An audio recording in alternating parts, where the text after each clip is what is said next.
chat, and I didn't say shit about it because I was like, I don't think JP said it because I'm the one that said it. Wow. But it's not a big. But if she's gonna keep bringing it up, like JP did it, no, that You know what? We were due for having some like inter-Discord like strife, and I think, In the family? yeah, and I'm glad we're here now, so we can take care of it together as a nation.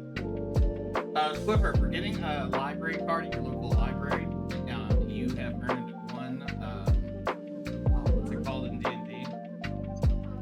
Inspiration. You have earned an inspiration for your character. Use it as wisely as Nomad did to not die that one time. I forget what inspiration does. Oh, I get like a.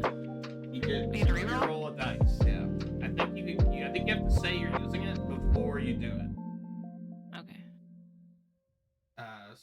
Swiffer seems to be drawing some kind of fox-like character.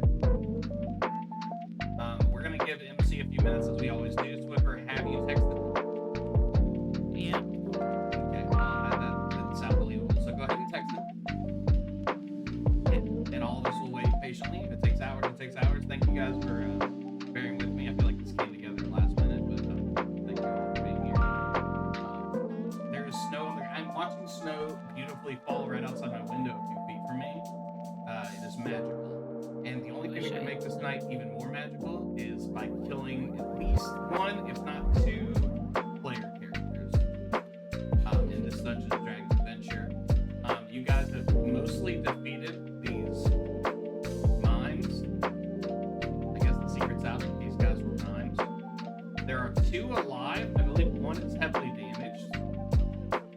I'm gonna give him big black eyes because that's spooky.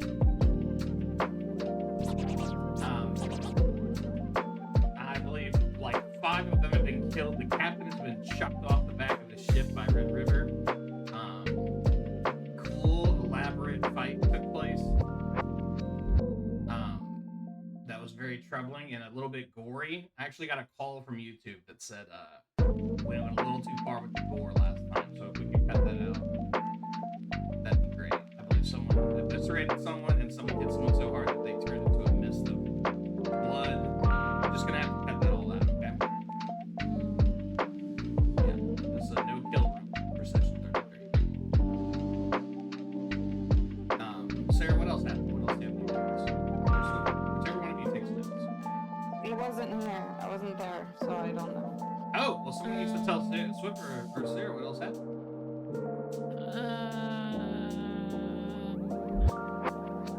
We did find an island that we didn't explore because there was a bunch of bones surrounding the area. We didn't explore because it was spooky. They got spooked Since out. when are we scared of that? What? I said, since when are we scared of that? Sarah, you had been there to galvanize your crew, and then you guys might have explored it. However, they got the heebie-jeebies, and they were like, no, thank you. Yeah, I believe from my notes, by my notes I mean the Miro, we called it Strong Lip Island. Oh yeah, I don't know why. So that kind of terrified us a little bit, I think, the strong lips. of Why the did island. they say that? I'm pretty sure it's because, actually, I don't know. I think things were getting, like, eaten, maybe? Yeah, all the bones were like Oh, yeah, they were stuck. they were clean. Oh, and whoever did it, we surmised had strong lips. Yeah, it's all coming back. Yeah. Yeah, I'm sorry, continue. What else happened? We anchored, and then a really, really cold storm was moving in. So we thought we would wait it out, but it kept going, and so we went and before we ran into enemies, Red River made Doblis the chief science officer, Oh yeah, that's right. and Amaya actually is down with Doblis. You were to talk with voluntold that you're going to be Dallas's helper. Yeah, to learn more science and stuff. And then Nomad was kind of ticked about it. Yeah, Nomad took it as an affront to his character. Nomad is always ticked. He's always mad when he's not involved in the thing. continued with this thing. And then we found the mimes and we fought them. Tried to talk to them, but they didn't talk. And we're fighting them currently. Most of them are very hurt or dead, and the captain fell off the ship, so he's presumed to be dead in the water. The enemy deck, to be clear. These are very rough waters that you're in now. This storm continues to swell around you. Some expert sailing, I believe, from Aldar kept you guys from colliding with the ship and controlling it nearly perfectly as you guys took out the guys who were controlling their ship. I believe Swiffer did an entanglement that grabbed like their whole crew. And you guys were able to take control of their ship and start beating ass. I have my notes from the last session, but I don't think you can drum up the excitement of a combat that was very near its end. I'm gonna ask Red River. You were kind of beating ass, but you killed like 4 of these dudes. And 2 of them, one injured, one not, they are at your disposal. Like, you've proven that you're in control enough and a strong enough fighter to take them out, but they are giving no evidence of a surrender of any kind. They're, just to give you guys a picture, storm clouds everywhere. You've been in the storm for 3 straight days. You don't remember what the sun smells like. It's very cold, but then there's like sheets of sleet that continue to fall that have made basically every surface of the ship not covered difficult to read. I'm gonna intimidate these folks into surrendering. Okay, what do you say? I point at the 2 bastards and I go, I mime. Gentlemen, raise your hands and surrender. There's no point in fighting anymore. And I do it in a cool way, like in a calm way. I'm not. My need for violence has been satiated.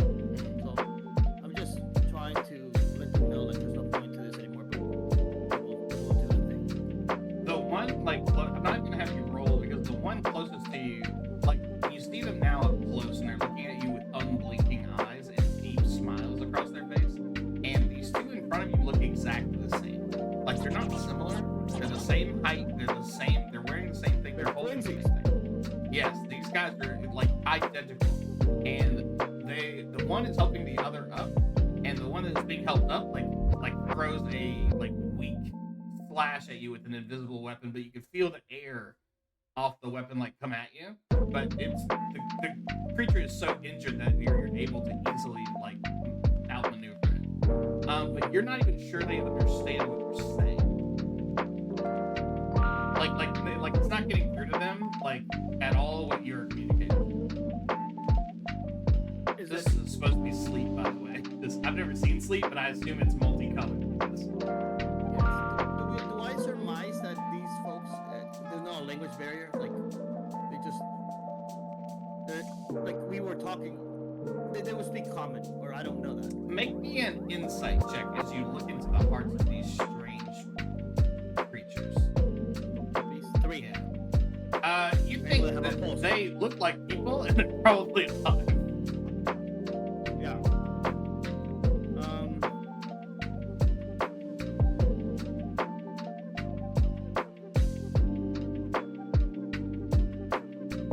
looking at my actions, so I think I want to grapple. Yeah, I think it's I time. don't know if they have anything. There is like an entrance. There is a single entrance down. I had it drawn because it was on our last thing. Their ship is fairly straightforward. It's a little bit smaller than you guys', but it has multiple sails. And there is one like path, like set of stairs that leads further into the ship. And maybe like a small break. I'm a grapple. I'm gonna try my grappling skills. Yeah, go ahead with a strength check on this motherfucker. Strength check the strength saving throw. Just a straight up strength check. Are you the weak one or the like okay one? I'm gonna do the okay one. Okay. And we're kind of out of combat order. Everyone else, I believe, can see all this happening. I think Nomad was hurt, but I think everyone else is right as rain. If anyone wants to get him. I rolled a gentleman 6. He's not gonna add plus 14. How do you grab it?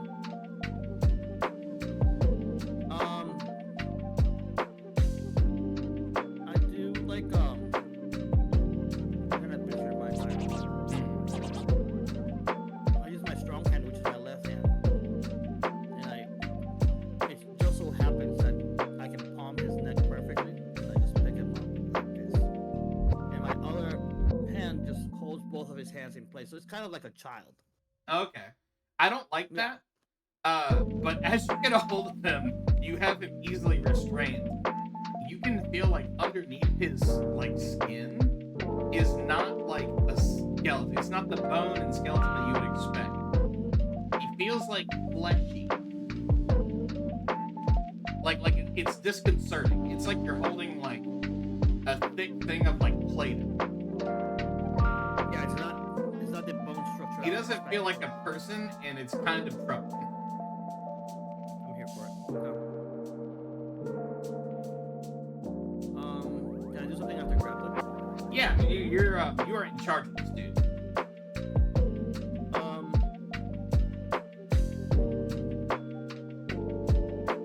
gonna slam him on the ground to see what he does. You smush him.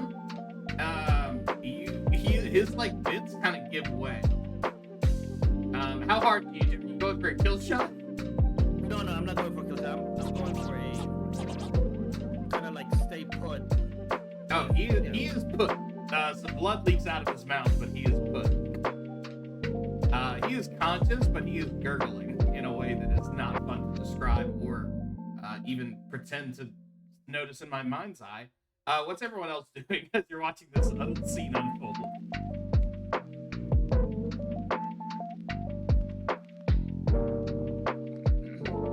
I'm gonna do what I normally do, where I stay hidden, see if like anybody else maybe approaches us.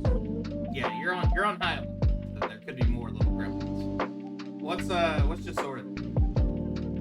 I never left the main boat, right? No, I think you're still in the main boat, but you guys the two boats are close enough to where like they can be traversed between each other. Can I put my full focus on steering the boat, because I know that was like something we weren't focused on. I want to wrangle that back in because it's in our sail slightly damaged. Your sail, oh yes, we should have mentioned that, Sarah. Also, your sail has a perfectly fireballed circle in it. It is slightly damaged. I'll have you make a sailing check once we resolve kind of what's going on here. Aldar, I feel like it's going to help you with the sails, and maybe you can run the wheel. Amaya, I know I'm dropping you into a situation you don't recognize. You're on your ship. You see Red River beating ass, and there's another injured, weird-looking mime around him. What's Amaya up to? Amaya's just keeping an eye just to make sure he doesn't need any help. It looks like he's handling it. So I'm just here to see where it is that I'm needed. Yeah, you guys, you and Angus are both in like a ready position. But you have control of this situation, Red River. The injured one is like crawling towards something on the deck that like you can't see. He's doing so very slowly. The one underneath you is doing very little. Yeah. So I asked Amaya to help me bind these two gentlemen, and then just basically ask the team to like let's sack the ship. Anything that's valuable, let's take the sails so that we can repair ours. Anything that we can cannibalize from this ship and make it our own, we'll do that. Is this ship? This is slightly smaller. You said. We would consider this, from a seaworthy perspective, to be in lesser shape than ours. Yeah, it is like made of a less like powerful material. Like it is more for traveling. Yours is more for like anything. Like yours could be a merchant ship. Yours could be like a warship. An adventure ship. This ship is just kind of like not quite a skiff. You know what I mean? We have But a Millennium Falcon. These guys have like a Hawaii fighter. yeah, it's still solid. Like it could be. It's a vessel, and it's mostly used for speed. It looks like it has little other functions. But we just want to make sure we don't take in too much cargo and too much weight. I don't mind taking stuff that we absolutely need, like food and wood and Valuables. sails. Yeah. But the money, so they have too much money. So we took money in a couple days ago in D&D time from that one ship.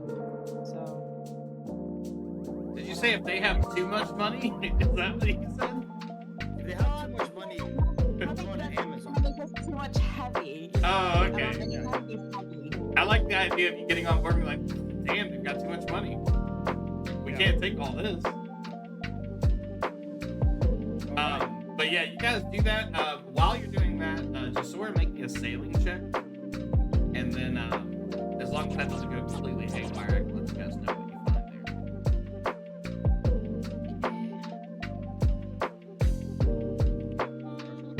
there. No pressure at all. Roll an 8. Yeah, the ship explodes and you die. You wrestle with the ship, but you're able to keep it within 15 feet of the other ship. As your comrades go to loot it.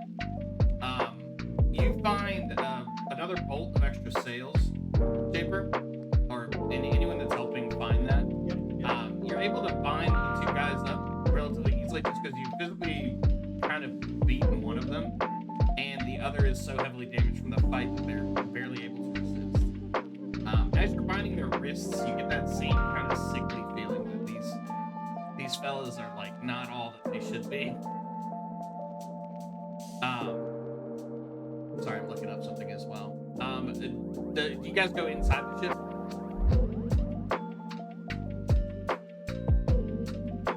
That's not a trick question. I'm not trying to throw you guys I into a would trap. think I can't tell you what's in there until you confirm that that's happening. I think so. I'm not, but I would assume. Someone will. Yeah. I'll go in and investigate around, see what I can find. On the deck of the ship, you guys, like I said, you find some sails. You don't find any wood. You can feel like what's left of a longbow feels broken, but you can't see it. Like it is invisible to your eyes. However, into the ship, there's only one other level, and it's like it's long and dark. Like it's one long hull. Does anyone have dark vision in there or something to light the place up? I do. I've got dark vision as well. You guys turn on your special eyes, and you can see no, but you do see what do you see in there? There is like a single table and a single cot bed with like pelts on it. And next to it is like a table that's like a barrel built into the floor. And on top of it is like a chalk sigil that's been inscripted on it. And like a jar at its center. Not quite a pentagram because I don't want to alert any Bible readers. But it's like a fantasy, an 11-sided star. And at its center is a jar. And you don't see anything else in it.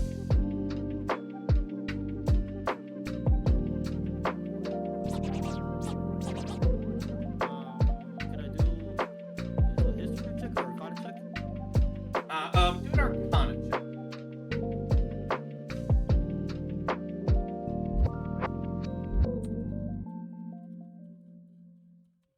13. 17. There, you get in there. As you I'm on the boat with them. yeah, no, I said you get in there. Oh, okay. Feels like you're getting aggressive. I forgot how much heat Sarah brings to D&D on a personal level. Passionate on a Sunday, son. Yeah, with an Arcana 17 and with your combined brilliance with Red River, you guys, even from like 10, 20 feet away, you can tell that this was a ritual spell of some kind. And it's powerful. And in the jar, it looks like, JP, you, Red River, you would know this specifically. It was once holding a ruby, but now it's like powdered red. Like it's a fine dust now, the same color of ruby. Used to be a gemstone. Yes, this was like a perfect ruby gemstone, one that was significantly quite large. And with your jeweler's background, you estimate a gem that would have fit in that jar would have been worth like 1,500 gold pieces easy. But it turned to a fine dust. And Amaya, you recognize this sigil that's been not carved, but like chalked into this piece of wood. and not like a simple illusion. This is a like powerful illusion with someone had to really know what they were doing to create this. Real quick, we're getting feedback that the lo-fi music is too loud. That's because I haven't done this in a long time. I have lowered the lo-fi. Thank you, whoever said that. This is still 33 episodes in. Not a fucking clue what we're doing. Love it. Love it. Maya, you think that maybe this spell is concealing what the ship is actually holding? Like, these mines were pretty tricky. Also, different note, but we gotta talk about this later. We should consult about...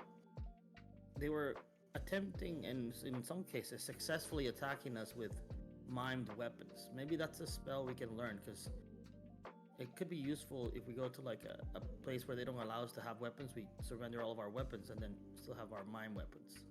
So maybe that's something we can extract from the gentleman up top. Can you elaborate on what that means? Yes. So during our encounter with them earlier, I don't know if you got a concussion filling your head, but the mimes, these crew of pirate mimes, they were not holding any weapons. I love that sentence, by the way. Go ahead. Sorry. Yeah. They were not holding any visible weapons, them or their captain, but they would motion like with an axe or hammer or sword or knife and actually make that kind of damage into ourselves or shields or our bodies. You know what I'm saying? So they were wielding some kind of mime magic type shit that would allow them to maybe cast the damage of a weapon into their hand or something, or maybe cast an invisible weapon into their hand. That's what it seemed like. So anyway, interesting little bit of magic that could be useful in our quest. So maybe there's something in the ship, some scroll that shows us how to do that. Maybe they trained in that here or something. So be on the lookout. I have a sensation that there's actually something in this hold, but we're not seeing it because of the rune and the magic that lies upon this room.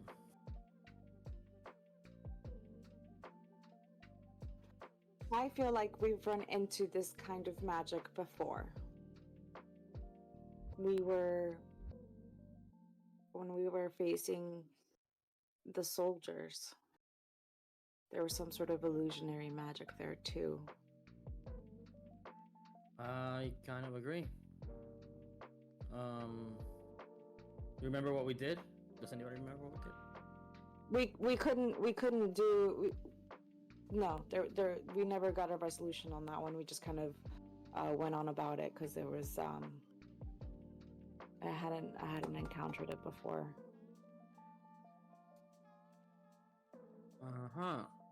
Stand by. Looking at my. I have a passive investigation and perception. Mm-hmm. I pick up the jar with the gem. You explode. No, yeah, it's there's nothing. It seems whatever magical potency was here, like, it's all like inert. If that makes sense. Mm-hmm. I have also True Sight. A monster, aka me, with True Sight can, out to a specific range, see in normal and magical darkness, invisible creatures and objects, automatically detect visual illusions and succeed on saving throws against them, and perceive the original form of a shapeshifter or a creature that is transformed by magic. Furthermore, the monster can see into the ethereal plane within the same range. Japer, you don't have. There's no way Red River has True Sight. You absolute beautiful goblin. Sir, if you have True Sight, then your character's broken. You can't have True Sight. I have Tremor Sense. I have Dry Vision. I have passive checks. I have Blind Sight. Oh, did you click on senses? That's going to tell you all the senses. So on your main sheet, you have Dark Vision 120 and Tremor Sense 30. Oh. Well, here's the deal, Drew. You don't have True Sight. True Sight basically, like, is amazing, and you can see through everything and see everything's true. Like, you can't have that yet. It would make you too. You would break my whole game open. It's true. Never mind. I have untrue sight, which is the You have opposite, untrue sight. which is like normal sight. But But you it do still have do- the cot next to this thing, next to this bed in this otherwise empty room.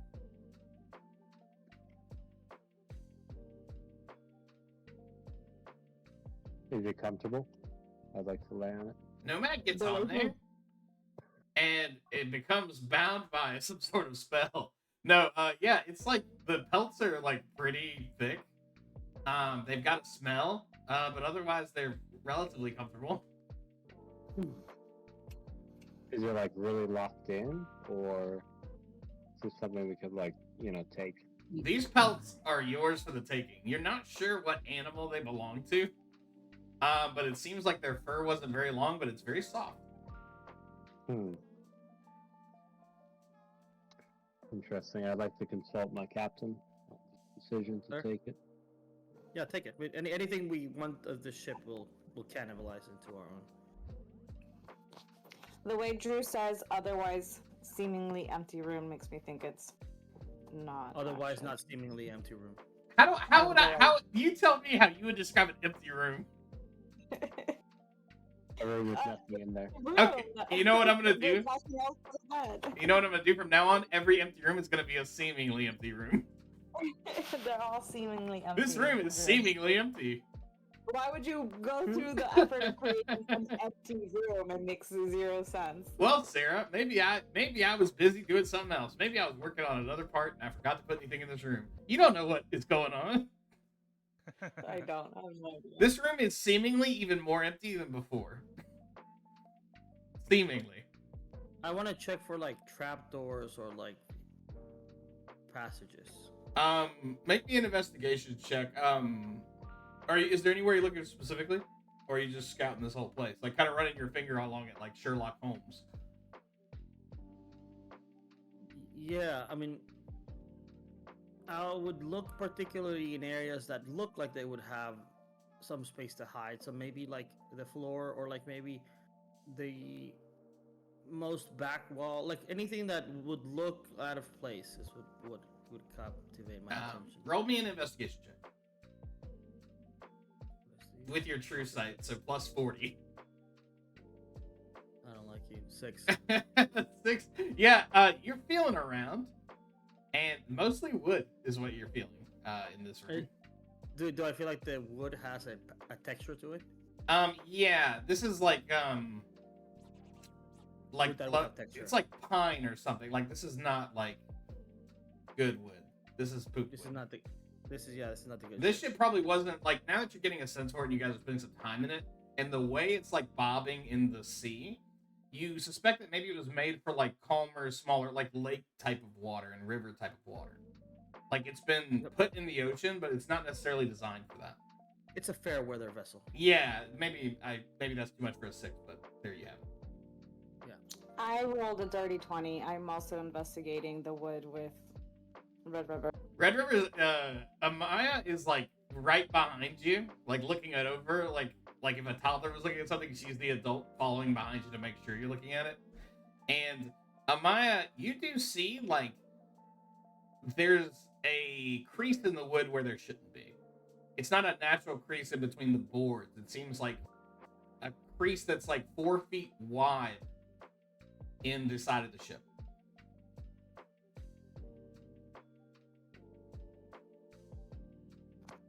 In the wall? Yeah. Well, the whole wall. Yeah, I guess it's a wall. The wall. I tell Nomad to get his butt off the bed and to come look at this weird wrinkle in time with me. Alright, what are we looking at here? I just see a wall. There seems to be like a divot here. Something about this wall is off. Should we maybe like attack it? Do you have something to hurt this thing with? I have my head. I don't know if that's gonna do much. And my quarterstaff, I guess. Carry that bad boy with me. Well, I wouldn't want you to hurt your quarter staff, but I don't mind if you injure your head. It's okay. The captain, he bought me like 3 of them because he knew I'd break them still. Can we ask Aldar to see what he whips out? Yeah. Hey, mate. My name's Aldar. Let me roll him a D10. I'll tell you exactly what he whips out. Crowbar. It's a crowbar. It's perfect. Where's his weapon? Stupid weapon. Why did I make that? He whips out a like razor sharp katana. It's cool as hell, and it's dripping with the blood of his enemies. I mean, could he pry that in there? Yes. Give it a go. Where's everyone else when this is happening? Is everybody kind of crowded around it? I mean, I'm watching. I'm interested here at this point. I'm not crowded around. I'm like, I don't want to get hit with shards of him accidentally swinging or wood or whatever the case may be. So I'm like standing semi-far offish as you can in a small room like this. Leaning in a little too close. Aldar swings the only way he knows how, with full capacity, and with a single swipe from his Wazasaki katana, he slices off a piece of wood, and like a large chunk falls off, revealing a hidden panel beneath. It's like cut, so like you can barely see, but it looks like there's a large, like wide but not deep, like a wide and shallow compartment here. And there's something inside, but it seems to be cut by the katana. Okay.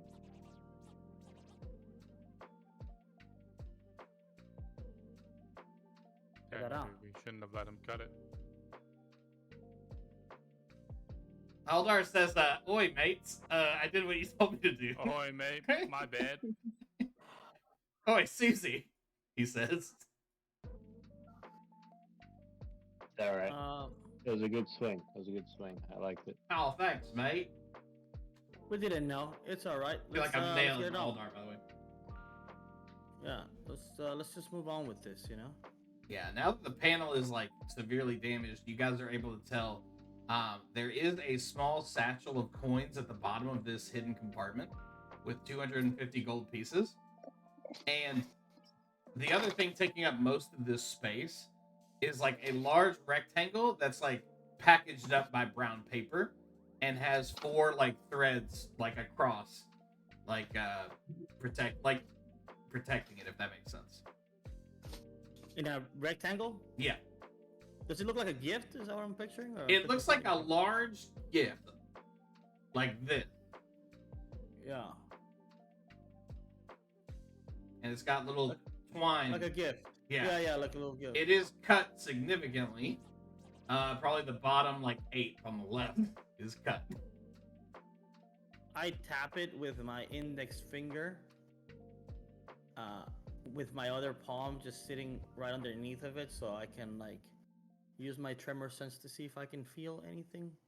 There's like a pocket of air, but as you push the parchment, you feel what feels like canvas underneath. Go ahead and open the little sucker. You see a painting. It's a close-up painting of what looks like a child being run a bath and an adult figure there that like you can't quite see. And at the bottom right, there's a signature on this painting that you can't quite read. It is in an ornate wooden frame. To read that signature, I would need a history check from anyone who's like looking at it. I'm gonna let's do the hell out of this thing. Here, hold on a second. 22. Jesus. Amaya pushes you out of the way. And she takes the package and says, "Hold my beer," and Yeah. I hold her beer and I give her the package. Amaya, when you lived with your merfolk people, culture was treasured. And after a while, a kind of floating museum, like kind of an art dealer, floated through, and your whole tribe of merfolk went to see him. And he showed you guys numerous beautiful paintings. One of them you remember clearly with the same similar brushstrokes to what you're looking at here. And it's a painting by the world's most famous painter, World of Asteria's most famous painter, Victoria Van Ness. And with a 22, this looks to be a real first edition painting by the Victoria Van Ness. You don't know how valuable it is, but you know it to be significant. Victoria Van who? Van Ness, Ness, like the Homeworld Nintendo character. Mm-hmm. And then tragically, your eye glimpses at this beautiful, the shadows, the what are other things on paintings? The colors are beautiful, but then you see the roughly chopped portion in the bottom left, and it almost brings a tear to your eye. I find it really strange that there's this really rare painting in here. That is quite weird. We should pause. Even with the even in this condition, I think you could still fetch some money from some collectors. There's gotta be. This is one of one. You know what I'm saying? Yes, but for such an empty room, for there to be something so valuable hidden on like a runner ship, Yeah. We need to and with question all the the mind. magic involved in it, are any of them alive? Like, are they both? Are they there? We tied them up. Yeah. Okay. Good I question. I mean, what if hostages. they stole the ship and didn't even know it was on the ship? Could be. Is there captain quarters on the ship? If so, can we see if there's a manifest of sort or like a charter for this boat? Because all boats have to state a charter of what they're doing, right? Yes, another Maybe they strange got pulled thing. You probably would have looked around for this immediately, and I should have told you first. The first thing that's odd to you, there is no other room in this ship. So Probably just to boat catch is up. more accurate. Yeah, just to catch up and see, we have Oh, hey, MC, I did your voice. I did great. taken out all the mimes, subdued the last two, tied them up. Explore the ship. We found an empty room. There's one empty room inside of the whole ship. There's no manifest, no captain charters or log, and we found a hidden panel with a extremely valuable painting, one of one. That's just slightly destroyed because it was sliced up by a katana. And now we have a mystery of a painting that's valuable, and it doesn't make sense why it's on the ship. So that's where we are. I think he got That's what you angry meant. and left. He got left when you said katana and painting. Yeah, he was pissed. He bolted. Yeah, their No, trigger he's was. He's decided to forgive us.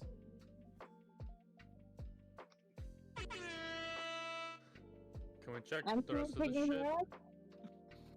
it. He's muted. It's a relatively small area here, so you don't see anything else on the ship beyond some sails. You are able to like steal a bolt of their sails. Otherwise, there's little else of value.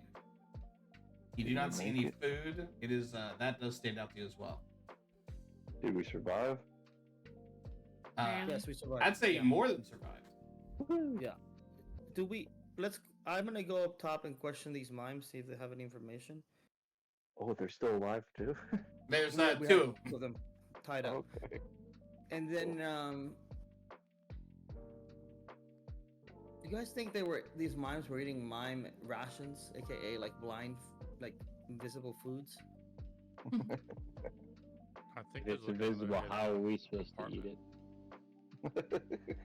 Maybe we can undo the spell. Maybe I don't know how mime tribes work. Maybe they cast a spell on their stuff, and then I don't know. That's crazy. I say we Yeah, burn the ship to the ground and move on with life. Little Good with that. arson. Good work. Yeah, yeah. How you guys want to dispose of the ship? I'm good with. Let me go question the mimes real quick.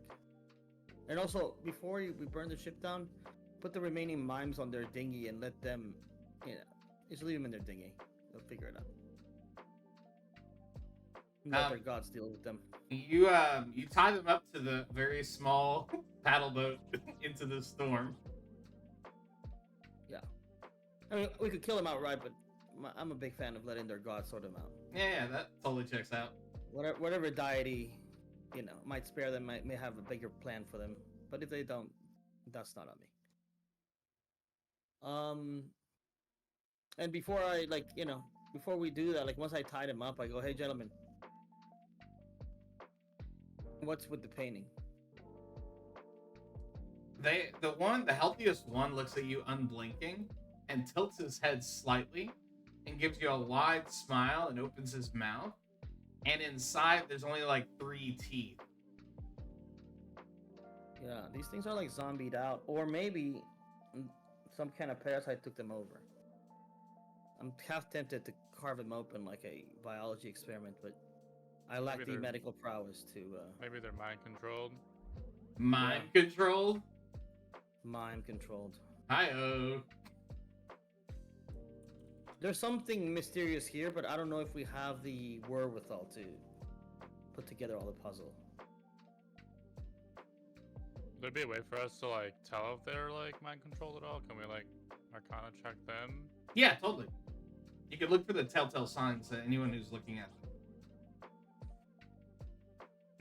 Yeah. Can I roll? Yeah, totally. I'm doing it. That's a strong 8 I rolled. Red River can't catch a bucket. I rolled a 5. You guys think there is something magical to their countenance, but you can't tell what's going on with them. Something's not right I'm gonna though. follow them and then see what can be found here. Amaya walks over and pushes you again aside and rolls a 30. Children. I rolled a 19. Amaya, you can see clearly that these creatures are some sort of golem that's been created from the flesh of another creature. This is not the primary, if that makes sense. This is a creation. Wait. They're not the primary. What does did that you mean? roll? A 19? Yeah, these people have been copied.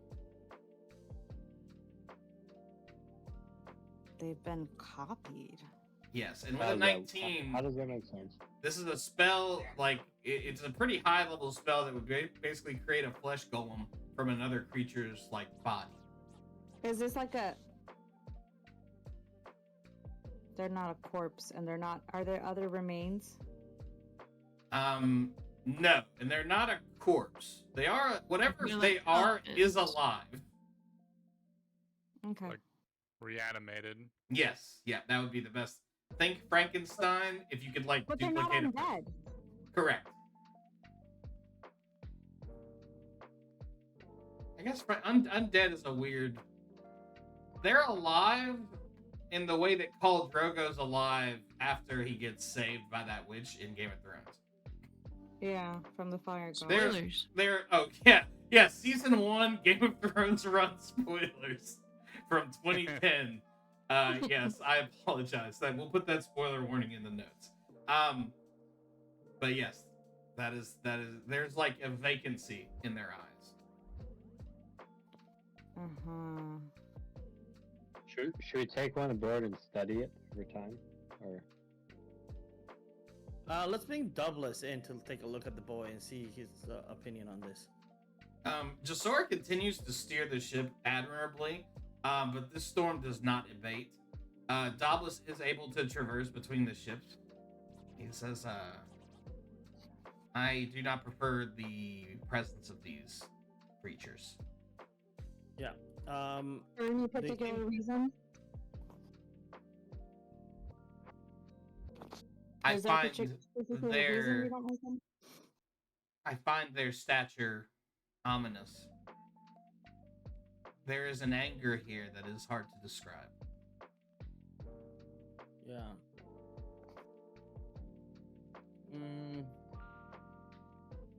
some science guy we got. Jeez. He takes out a small knife and like jabs it into one of them. Not a kill shot.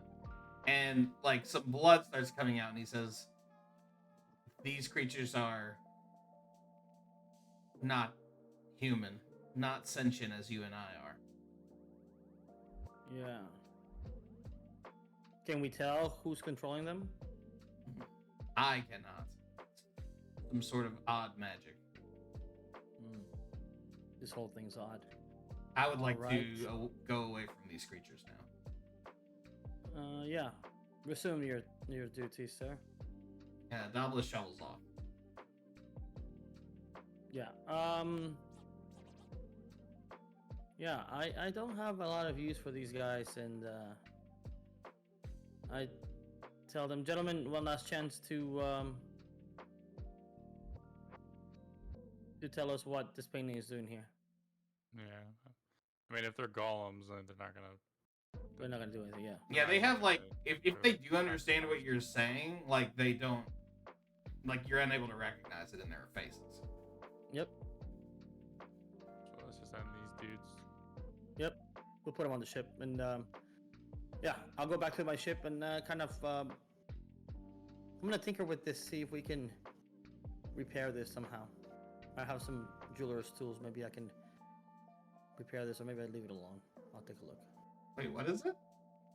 No, I'm gonna take the painting back and see if there's. Oh, I thought you were glue taking and- one of the golems back, and I was like, "You're gonna glue No, this no, dude no. back together?" What are you talking about? Yeah, you guys acquired the Victoria Van Ness painting. I know I'm not great at enunciation, so I'm gonna write it on the sheet. Yep. And it's hard to tell the time of day, because if you guys have been traveling through the storm for several days now. But I believe it's midday. So you guys have another movement if you want to do that, or whatever else you guys want to do. Okay, move. I think moving, right? Just keep them going west, I think. Yeah, let's keep going. Yeah. Who's sailing? And then I need a sailing check and a discovery check by the same person. I think Aldar. You know, I don't know if Aldar's in a position where he can talk, but like maybe we give Aldar a chance to sail around. Alder, are you ready? Yes, sir. What direction you guys going? I'm not making that choice. I think west is where we're going, correct? Yeah, we're still heading west. MC, go ahead and make me a sailing check, please. A sail. Okay. Let me know if you don't have that skill. I hope I added it there. No, yeah, I remember it was on there. Scattered seas.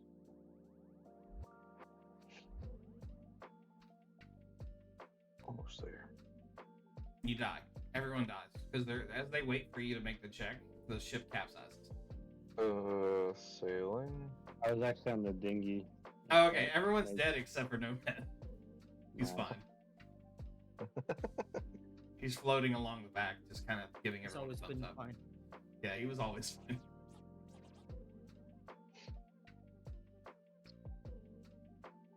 And there we go. Finally. 7 on sailing. Excellent, excellent. And roll me a 1d4, please. 1d4. I know I'm putting you through it. You got to roll me a lot of digits. That's a 4. Excellent, excellent. And one last one. Roll me a d20, please. I'm getting nervous here. I'm getting a little nervous too. 19. Really? Yep. You guys are moving, and Aldar is trying to control the sails as best he can, but this sleet and storm is like pelting him in the face. And for a moment, the world seems like darker than before, as if you can feel the ship moving under you like a car skidding to a halt on ice, that you're maybe not, no one is fully in control. However, after a few hours of this rigorous sailing, you see something odd on the horizon. And after moving north, not the direction you intended, you see an island. It's dark now, but the storm is leaving you behind as the last bits of sleet fall into the water around you. And the island it's wide, but there's something tall over it. There's a like red and white canvas stretched over it like an umbrella. And there seem to be like little lights. Hold on, Drew. Hold on, Yeah. hold on. I was picturing in my mind, so I got distracted. Go ahead. There's a. So we drifted north. The storm's leaving us behind. What are we seeing? What kind of canvas? You're seeing like a white and red canvas. Like the umbrella is like making vertical lines up it. But it's huge. It's the size of like several buildings. And at the top of it is like a light. Like a big yellow blinking light. And on the ends of each of this little umbrella are more lights. And you can see it in the dark as the storm passes over you. And just before you to the north, you see a large island with what looks like a circus tent covering about 3/4 of it.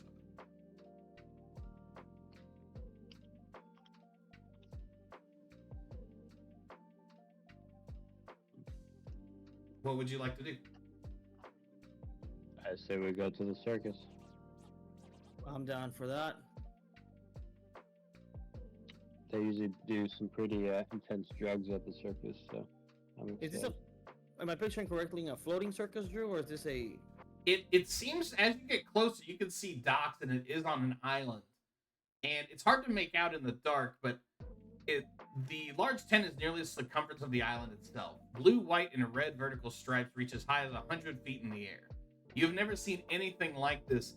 This cloth-like substance stretches and is held up at the highest point by some sort of pole that you can barely make out. The stripes swirl in a rhythmic pattern, as if beckoning you closer.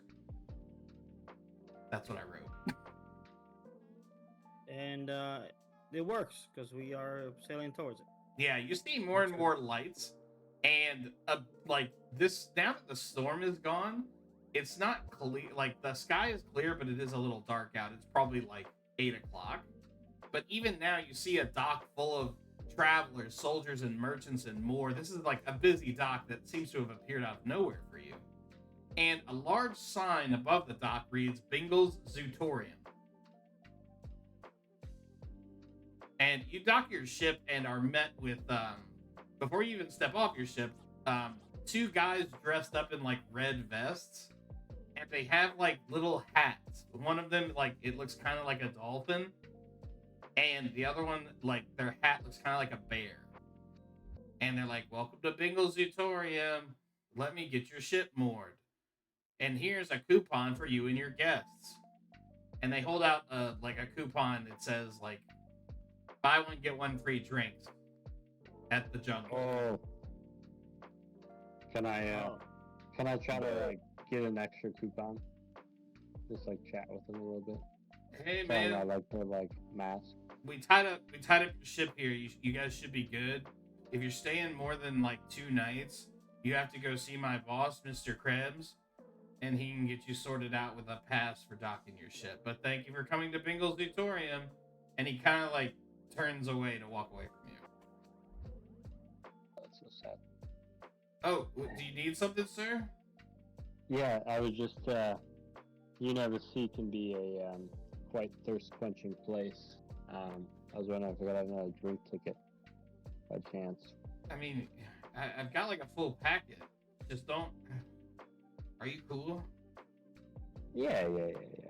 Make me a persuasion check to convince this gentleman how cool you are.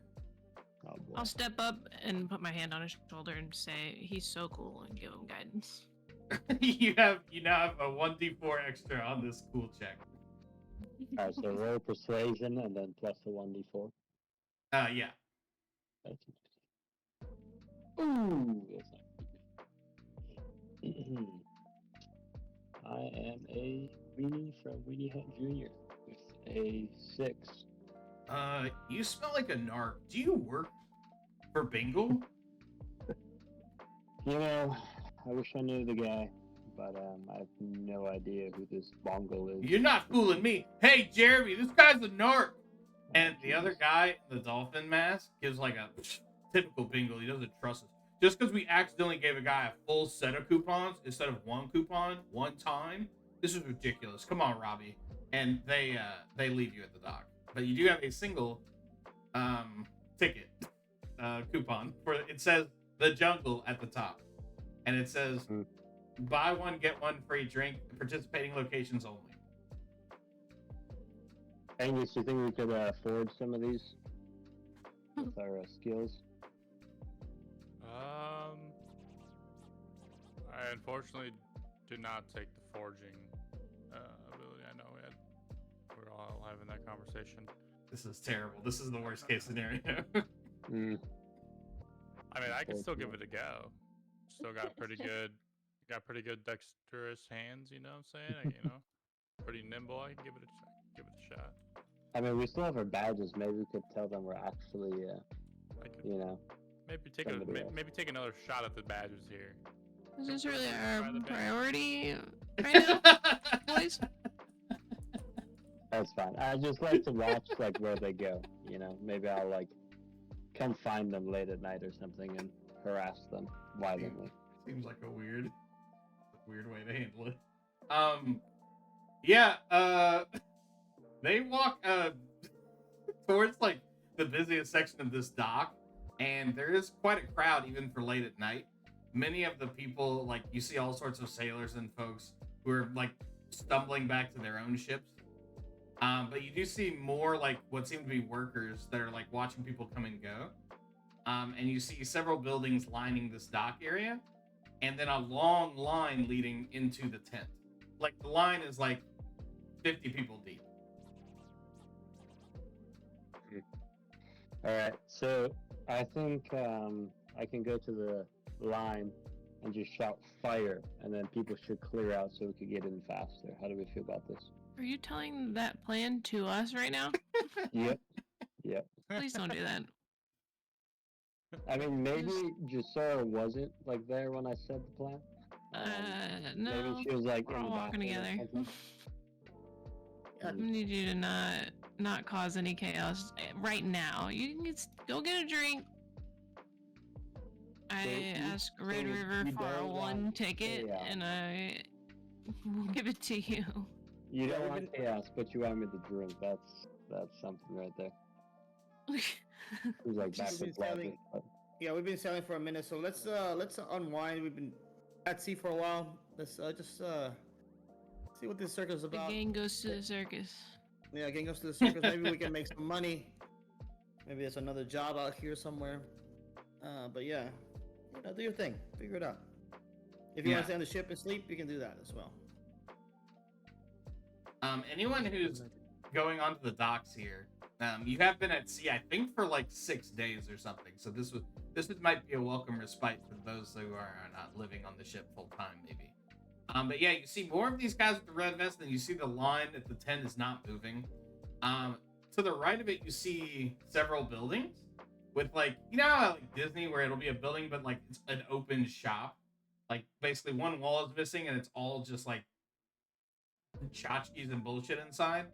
You see one that reads Zutorium Gift Shop, and inside you see all sorts of like branded red and white armor and weapons, as well as stuffed animals featuring creatures from the Zutorium. And next to it is I've written here, a TGIF style restaurant. So everyone's got little like buttons and flair and shit. It's very busy. Imagine modern TGI. Well, that's copyright. I think they're called Fridays now. This restaurant's called Thursday. No, that's too stupid. This restaurant is called The Jungle. But it is like a tavern, and a TGI Fridays had a strange fantasy baby. And you can see inside both of these. And there's also an inn at the very end of this dock. This like, don't think of a small dock, think of like a large port almost. But there doesn't seem to be any shipping or anything like that. It's all just visiting, coming and going. So you've got the tent with a long line. You've got a gift shop, and you've got the jungle, and you've got an inn. And the jungle was a bar? Yeah, the jungle is the TGIF. Yeah. Can I give an ocular pat down to just the type of consumer here? Yeah, you make me a perception check. Because you get I feel like I'm pretty good at these. You get a vibe check By the here. way. You're due for a good Yeah. roll. You can't roll another sub 5. It's just not Don't do that to me. physically John. possible. That's not nice. That's not nice. Perception check, you said? Yeah. Well, Drew, I rolled a 5, but that's 1, so I'm at this clumpy six. It is a seemingly diverse crowd. In a seemingly empty room? In a seemingly empty space. But you see all manner of folks. Nothing stands out to you specifically. They're alive. Yeah, you think these beings are probably alive. Drew, turn around. were the people that greeted us, were they armed? You were not able to assess it. If they were, they are very well hidden. Okay. I mean, maybe I can go give my new friend Robbie a hug and feel him up a little bit. You're having some difficulty finding Robbie in this space currently. So unfortunate. But you can continue to look for Robbie if that's what your heart I needs. think we have more than enough money for beer. And as a protocol, when it comes to like being at port, I would give everybody enough for 3 beers or something. Not enough that it becomes a problem, right? Because we're professional sailors. Except for Nomad. Yes. He gets a little extra. Yeah, so he likes the juice, you know. Yeah, He but likes the Hugo. you guys currently have some spending money, I would say. Yeah. Yeah. Walking around money. Yeah, you guys have some walk around. Actually, I was hoping to hit the gift shop, actually. I've never been to a gift shop where I actually had money, so I'd always have to steal things. So I was hoping to hit up the gift shop. Before the Standing alcohol, which is surprising. behind a fantasy cash register are 2 teens that seemingly are employees here, and you see several tchotchkes, including a large stuffed animal wall featuring Beatrice the crocagator, Ralph the albino rhino, and Melba the lovely sea lion, as well as Chet the bullsette. The weapons here, as you're getting closer and looking at them, as a person who's swung weapons in combat before, they seem not made for combat. They are replica. If it's made out of metal, it's a thin, not necessarily It's sharp. a prop. Yeah, this is prop stuff. Akin to a prop, not a weapon. Yeah, it doesn't strike you as finely made, but it is very pleasing to the eye. An accurate replica, if you will. Mm-hmm. But yeah, you're seeing armor. There's a little drink. There's little flasks. It's Bingle's elixir or something like that. Is there anything that you're looking for specifically, Nomad? Or are you just here to soak it in? I don't know. I was kind of looking for a necklace or something, you know? Yeah, you can find a tchotchke. You know what? Even better. They've got necklaces, and there's a whole rack of them, and they have pre-written names on them. And they're made out of little, wooden, cubes. Little small. I feel like that's, sure to disappoint, though, because I feel like my name's kind of unique. Tragically, as you look through alphabetically, you find Nimrod, you find Nancy, but you do not see Nomad. Oh, my God. Yeah. Is there a Susan by chance? You're looking S. There's no Susan, but it's got a little bit of business on it. It's scratched up. Yeah, I'm gonna buy the Susan one. Yeah, it's not very much money. You guys have plenty of money to purchase a Susan necklace. Perfect. Susan one is elite. Yeah. That goes back way before you were born, Drew. Actually, so Yeah. sorry about that. Well, I was born in 1986. It was an Susan, 85 edition. 85 edition. that's not true, but Susan, you're checking out. She says, "Oh, you're such a lucky customer. Here's a coupon for the jungle. Buy one, get one free drink." Amazing. And she's You know wearing a little name I'll give her tag. a tip. Oh, I'll give her okay. a tip. Yeah. Oh, thank you, sir. We don't really take tips here. I just work at the gift shop. I'm just gonna wink and just Okay. continue. This is tipping someone at Walmart. Just to be clear, this is not a tip. Yeah. Okay. Yeah. She says, thank you. Do you work? Are you with Bingo? Is this a test? God damn it. It Yeah, was, wasn't it? I have to meet. You know what? Can you schedule an arrangement with this Bingle? I feel like I have to meet him. I I've could heard get so much about him. I could get my manager. Yeah, that'd be great, actually. She goes to the back, which is just a room behind her, and brings out a like much younger little boy, but he's like 15, and he says, "Did you need to speak to a manager?" I was actually hoping for Bingle himself. Oh, geez, Mr. Bingle's very busy, but I'm happy to take a note. If this is about any complaints about the Zootorium, please, I'd be happy to let him know. See, it's even better. It's not. It's more of a compliment. Oh, we love customer compliments. Yeah, I'd like to give it to him personally though, if that's something you can arrange. Oh, geez, So sorry. I'll I'm just the assistant manager here at the gift shop. I could definitely pass a letter along. Yep, that's gonna happen. You got it, sir. I hope you had a bingo-rific day. I'll give him a little tip as well. Oh my god, sir, we could not accept this, please. Hey, put it in the letter. You know what I'm saying? I don't. Make sure the letter makes it far enough. Okay. He takes it very carefully and suspiciously from you. Very good.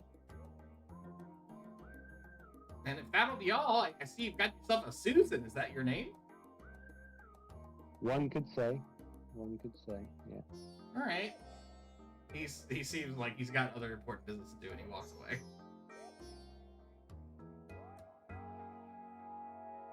Cool. I guess with my drink tickets, I'll go to the jungle. It does say at the very bottom, in very small font, it says "purchase necessary." It's fine. I'll get Okay. some apps. Yeah, I feel like Nomad's a big app guy. Yeah. He Nomad does, doesn't. Yeah, he's Pizza like meals.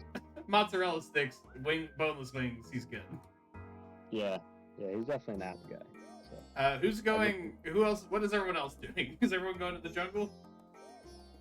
I'm gonna go make the long line to the circus. I'm gonna see what I also wanted to go to the circus. You guys. Oh, go ahead. Fun fact about Red River, he likes these kinds of like, watching people do their thing. You know what I'm saying? Like he has an appreciation for, if it's a painter painting, that's good. If it's a trapeze thing, he's in for it. Yeah. That's weird because it doesn't seem like he's enjoyed when Nomad has done his thing on the ship. That's so weird. Yeah, ironically, Yeah, I that's consider so- Nomad's thing to do making beer and drinking beer. Yeah. It's so weird how that would be like that. Yeah, you guys are standing in this long line, and now that you're here, these employees look a little bit different. The ones manning the front of the Zootorium look a bit different than the ones you've seen before that helped you at the ship and worked in the gift shop. These are not like teens. These are burly boys. They are still wearing the same silly hats with different animals on them. But the one manning the tickets is standing with another equally large gentleman at the very entrance, and he has not let anyone in for some time. I give him an ocular pat down again. Yeah, I think don't you have like a skill that like you can see how good at I have fighting passive people are? perception 11. Yeah. Just by not to roll, just by looking at these guys, you can tell these guys are not pushovers. Like these I've guys seen are. combat before. These are bouncers. One of them's got a visible scar. Like these guys are not chumps. They know how to handle themselves. Yeah, but one of them is wearing like a warthog like hat, and the other is wearing like a cute piggy hat. But Yeah, they are I anything approach- but cute. Yeah. I approach them just to kind of probe, and I say, "Gentlemen, can you tell me a little bit about the show?" Someone in the line that you walk by goes, "Hey, you can't break in line. You can't cut the line." I'm not cutting the line, Larry. Yeah. Anyway, can you tell us a little bit about the show? We're just passing by. Yeah, you have a ticket? Of course we do. Yeah, get your ticket. Let me see it. And then I give him my ticket. You don't have it, sir. This is a coupon for the buy one get one free. This is not a ticket to the Victoria. Let me tell you something, son. Your friend here explained things not correctly. He told me this is a ticket to get in. How do we secure tickets? God damn it! Who told you this? It wasn't Reggie, was it? I'll beat his ass. No, I think it was Ronnie or something. I don't remember, but don't beat his ass. Good kid. But yeah, there was some confusion. Where do we purchase tickets to get in here? You're gonna have to get in line behind these fellas or come tomorrow. We'll get in line. But what kind of show can we expect? Are the animals, creatures, side features? Give me the sales pitch here, Junior. Can I Just- call you Junior?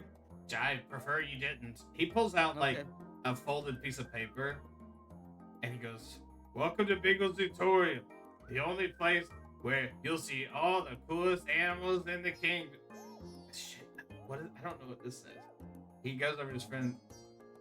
"You'll see sea lions like you've never seen before, and the strongest crocodile this side of Astaria." And he gestures with one hand as he's looking at the paper. "These creatures can never be seen anywhere else. We even have solar mantas.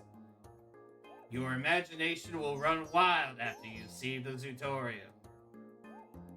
And he holds the paper back and puts it in his pocket. How long have you worked here, dude?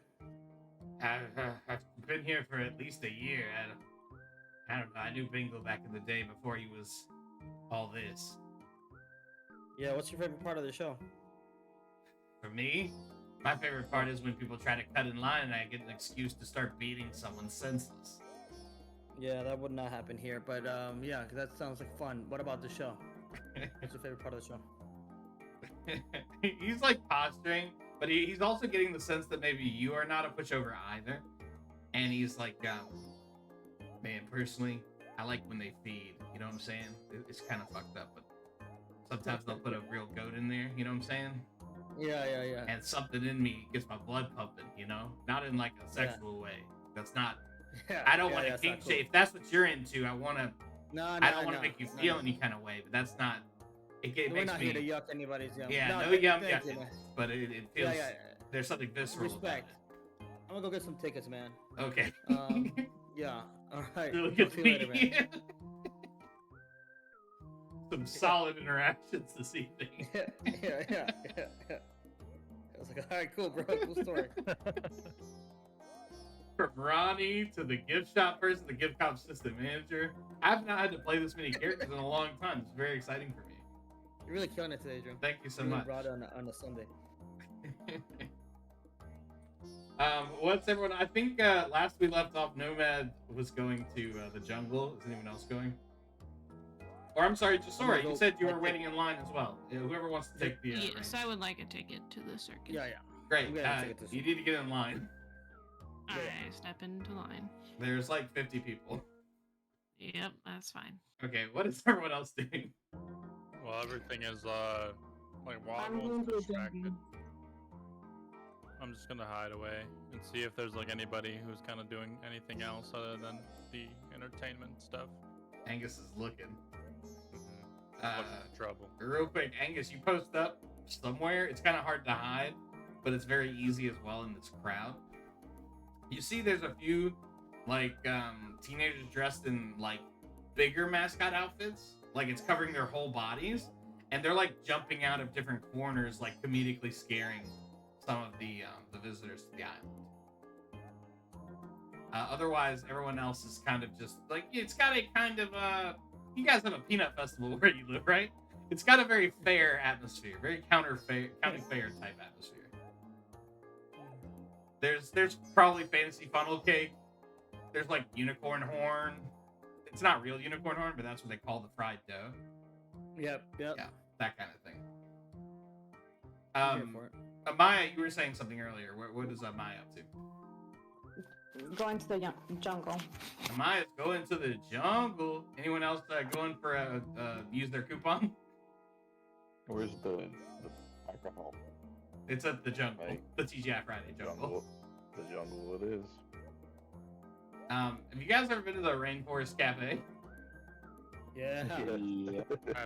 It's kind of like that to the max. Like all the servers are also dressed up. They've got their little flares on their suspenders, but they're also acting like lions. And all the drinks and foods are like flavored, you know what I mean? Like and sounding like the Tyrannosaurus T-bone, that type of stuff. How many in your party? She says to Amaya, this nameless waitress. Well, I think right now it's just me, but maybe some other people will join. Hello, mate. I'm here too. Thank you. Yeah, so just me. Just kidding. Jesus. Mate, I'll see how it is. Damn, ice cold out here, dog. Ice Okay. cold. Now, can I sit you guys at the, you want a table or a booth? Is there a bar in here? Oh, hello, Can I go- sir. Are you with this party as well? Hello, mate. I'm not actually. Oh, okay. Seems like a Never weird. mind. He like walked out. Seems like a weird way to have this interaction. I'd like a table. Okay, great. And you can have as many people there as you want. I'll get you 3 menus just in case. And she sits you down at this menu, and she says, "This your first time at the jungle?" She says as you're all sitting down. Yeah, mate. You're gonna have a roaring good time, she says. She takes your drink orders. What do you guys order? I guess alcohol. I'll get your. You got any Fosters here, mate? We definitely don't have anything that has copyrights, but we have Jeremy's. Jeremy's it is, mate. Yeah, it's 2 pretty Jeremys. good. 2 Jeremy's? For you or for your friends? That was for me, mate.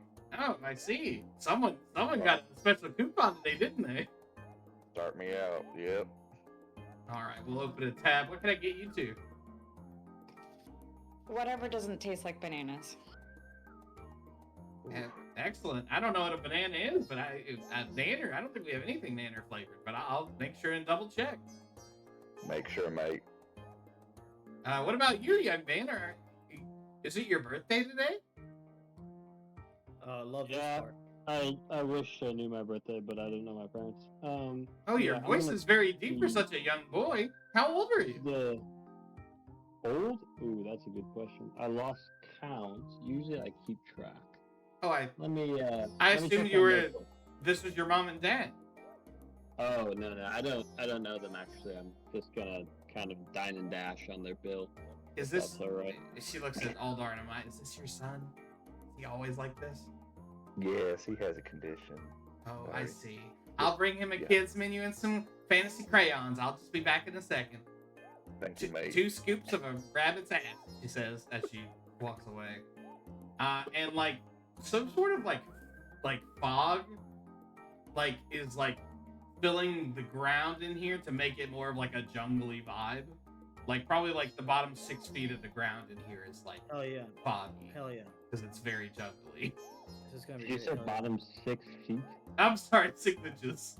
Okay. Yeah, you're I all was you gonna can't say- see anything. Fog. It's like you're in a No. vape cloud that everyone is in. You can like you can't I was breathe gonna through say it. I'm like mega stealth mode right now. for No, 6 feet. I'm sorry. It's only 6 inches. It's not 6 Okay. feet. That was a close call.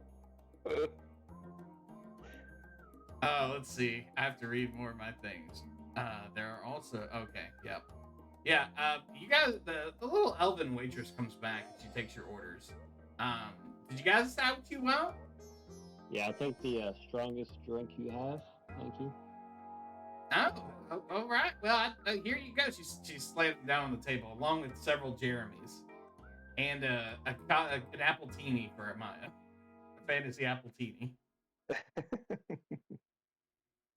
I'm good on the food, mate. Thank you.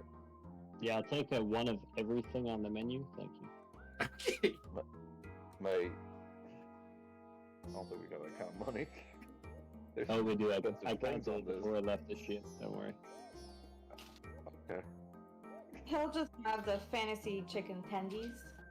I literally ordered those already. One of everything on the menu. Ignore him. He'll just have fantasy tendies, please. And for you, ma'am?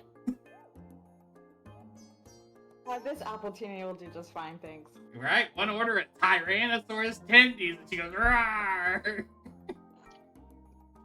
Nomad is feeling a weird urge of anger, just so you know. Uh-oh. So, She leaves, sensing that you're getting a little fussy.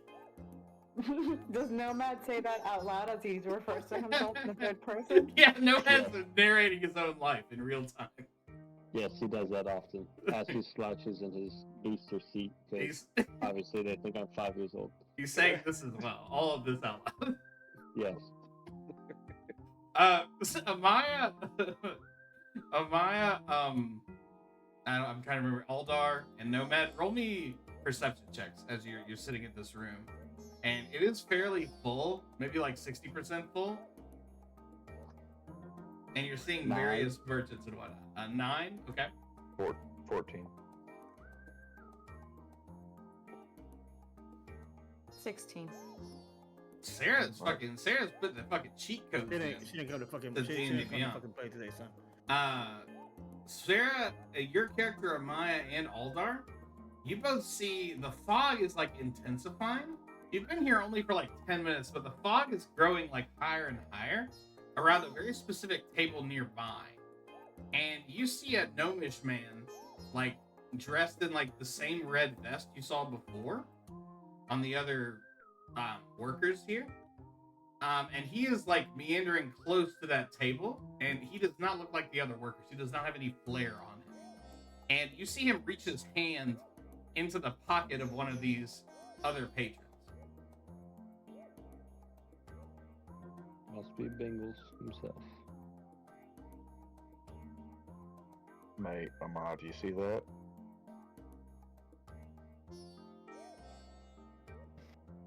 Yes, but I don't want to scare little Nomad here. Let's just keep an eye on it. I don't want to get too involved in every island's dilemma. Alright. We'll keep an eye on it. You guys watch this guy. You hear him from across, like, he's probably like 15 feet away. But he kind of puts his hand nicely on the back of the merchant sitting at that table and says, "How's everybody doing here?" And they all, like, you know, they're nodding affirmations with their also fantasy tendies. And as he's making his way around the room asking them questions, you can see his other hand is beneath the table, likely stealing from the rest of them.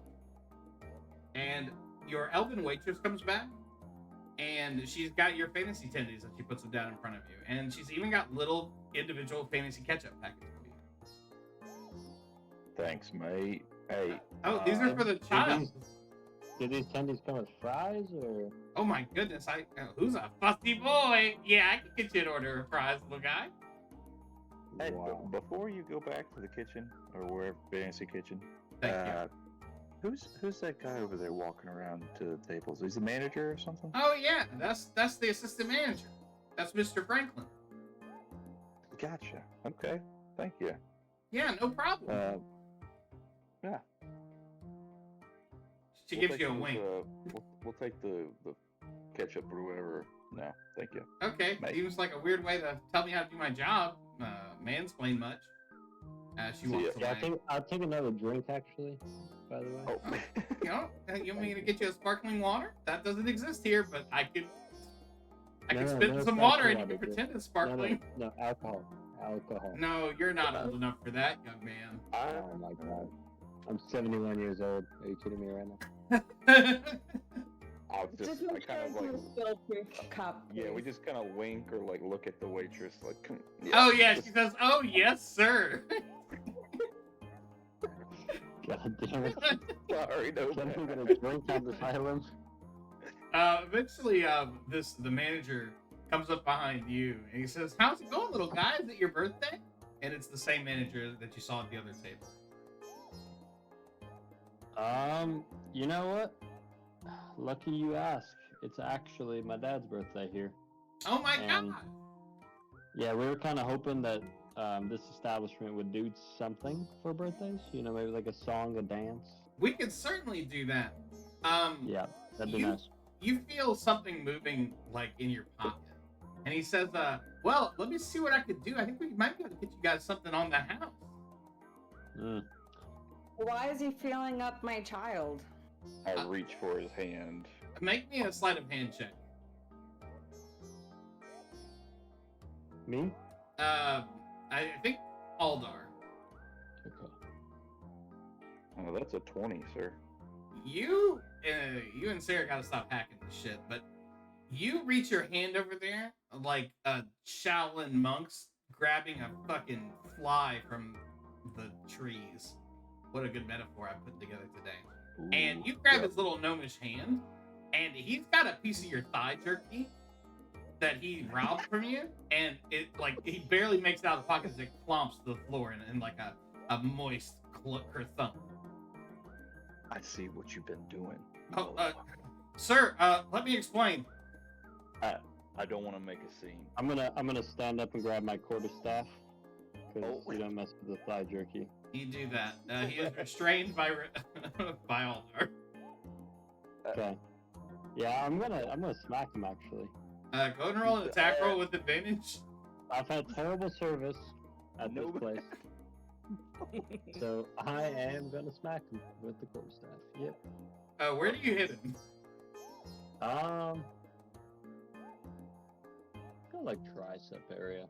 Okay, seems like a strange place to hurt someone. 23. Does that hit? Yeah, you make significant contact. Go ahead and roll damage. Yeah. Roll 6 damage. You feel as your quarterstaff makes contact with his. Where's your tricep? Like behind your bicep, like your upper arm. Yes, that is correct. Yeah, your quarterstaff chops through the meat of this gentleman's upper arm, and you hear a grisly thump. I love using that phrase. As he shouts with agony and falls to the floor. Good. Just at that time, your nameless waitress appears with a mudslide that she had made for you, and she goes, "Oh my goodness, what happened?" He had a fly on him, one of those biting flies. You can't just assault me. That danger! Red alert! Angry patron! Oh, God. And I'm not even sober when this happens. all the mascots, like aligning the island of this port area, start shouting it, kind of like creating a running alarm. And everyone hears this. And the front entrance of the tent, you see, what did we name that guy? That you were talking to, Red River? Reggie? Reggie, yeah. Reggie says, "God damn it, Carl, close up the tent." And Carl zips the tent down and stands in front of it. And you see several big chunky boys make their way to the jungle. But all of you see this. Shit. Nomad, what did you do, man? We weren't supposed to make a scene. It's fine. Just I'll take care of it. Don't worry. Just go to the bathroom. Angus, you see all of this happening with the clearest view of everyone else. There's a bit of panic among the patrons here. You don't see a lot of people with weapons and stuff. Mostly it's just people with young kids. But you see the workers are trying to calm them and everything's under control, don't worry. And a few moments later, 3 of the heftiest boys wearing the cutest little hats arrive. And Angus, if you want to follow them, you can do so. Yeah, I'm gonna tell them. I don't want to get too close that they can see me, but I want to with your proficiency in stealth and how they are fully not paying attention to anything else, you do not need to make a stealth check for now, and you are able to tail them. I'd like to ask them before they are right on us. Yeah, they're on their way. Go ahead. What should we be doing? Because Nomad, did you go to the bathroom? That's a good question. You guys go to the bathroom. I'm staying here. I'm gonna check my fingers. I got it. What does Amaya and Aldar do in this moment? Just leave. It's fine. Don't worry. We can't leave in here. So we'll just stay. You. Yeah, we're not We'll just gonna just leave stay. you. I tell everybody else, all the patrons, it's fine. The guy had this really big bug in him. That we're in Jurassic Park, fantasy Jurassic Park land. We're in the jungle, literally. I'm gonna probably tell the guards that he was stealing from everybody too, and we have proof, so we'd probably be able to find everything on him. So What that's proof just our do we backup, have? huh? All What the proof stuff do we he have? What? Say again? The stuff Where's he your stole. proof? The stuff he stole. Where is the stuff he stole? Are you gonna pat him down right now? Nomad's already he's on feeling the him up. ground. Yeah, I'm already feeling him up. Nomad, make me a sleight of hand check. Will do, sir. As this man writhes in pain, as it looks like, unfortunately, We caught him stealing the jerky His- anyway, too. Was it his dirty arm 20 work? is like folded in an inappropriate direction. Does a dirty 20 work on A that? dirty 20, you are able to look through his pockets, and you find a few gold coins, like 2 gold coins, and nothing else. Alright, well, I will take those 2 gold coins then for myself. Okay. Wait, no man. And the guards arrive just with your dirty 20 they do not Okay, see. wait. They go, oh my god, what's going on here? Fly. Terrible service. Sir, you need to explain yourself immediately. You've assaulted an employee. I don't know if I call him an employee. He definitely is not wearing the dress code. I don't know if you've noticed. I'm but he sorry, seems to son. be Are your underdressed. parents here? No, I don't think so, actually. I lost him when I was very young. Oh so- my god, I didn't realize your voice Yeah. is so deep. Are you an adult man? No, I just smoke a lot, actually. Oh, okay, that's confusing. I need you to explain what's happening here right now. Yeah, I was kind of hoping to chat with Bingles. You know that guy? Yeah, you're not gonna get to meet Bingle if we kick your ass out of this island forever. No. That's not necessary. Why is my Oh, employee broken here at the bottom? And the guy's screaming, Frank is screaming, he stole from me! I don't know that he would know that I stole with the sled hand at 20. You know what? Anyway, He says, he's digging through my pocket. okay, that's fine. Yeah, no, here's the thing. There was a big bug. I'm sure you've seen the island bugs. And they can be quite lethal, actually. So I just took care of the bug. I don't see the problem here. Aldar and Amaya, do you guys want to step in, or is he gonna roll this deception check? I'm just gonna say, this guy approached our table. He asked how we were doing, which we were doing fine. Our little guy here is a little bit upset. So this guy touched him and it made him not happy. So he hit him, but we're fine. We're okay. We'll just leave. We don't have to stay here. And I grab the back of Nomad's shirt and try to drag him away. But Mom, I didn't finish my nuggets. You can take him to go, honey. Just grab the plate. Then I'd be stealing the plate. We can't do that. Drop some coins on the table, and let's go. So I I'm like just gonna the, look at everybody and say sorry. I guess I'll walk with them. As you guys get up to leave, the other table of merchants nearby stands up and he goes, "Wait, what the hell? I'm missing all my coins. Did he? What's going on here?" I knew it. This guy's been stealing. Is that No, true, point to Frank? the dude on the ground. Frank says, I don't know what you're talking about. I don't have any coins on me. You look for yourself. And sure enough, the guards pick him up. He says, "Frank, I know you're in some money troubles." He says, "No, look in my pockets." And sure enough, he's got nothing. He says, "All right, you don't have any money on you." And the waitress nearby says, "Yeah, I don't know what's going on." We also don't know what's going on, but we've seemed to have disrupted everybody's evening. We'll just leave. As you go to leave, Peace. a small gnomish man riding what looks like a large salamander comes through the front of the jungle, and he's got a small stick in front of him with a small whip on it that he's using to gesture in front of the lizard to direct it. And this man is particularly small even for a gnome, but the lizard is quite large. He's a chunky boy, but he moves fast, and he looks kind of wet, and he's a little green. And he says, "Cletus, down!" And Cletus stops in front of you. He says, my name is Bingle, and I need to know exactly what the hell's going on here. You, Bingles, it's nice to meet you. I think we should talk in private. If you know what I mean. well, a lot of people are looking for an audience with old Bingle. But I need to know what's happening here right now. Yeah, and I think it was just me looking for the audience. So if we can hop on your lizard and go somewhere private, that'd be pretty nice. You may not. What What happened to Frank? You know, Frank was unfortunate. You probably should have done a better background check on Frank, because he likes touching little kids, such as myself. So, Oh my God, yeah. Frank, is this true? And like, you guys see the waitress that you guys were talking to? She like is slowly trying to creep away from this conversation.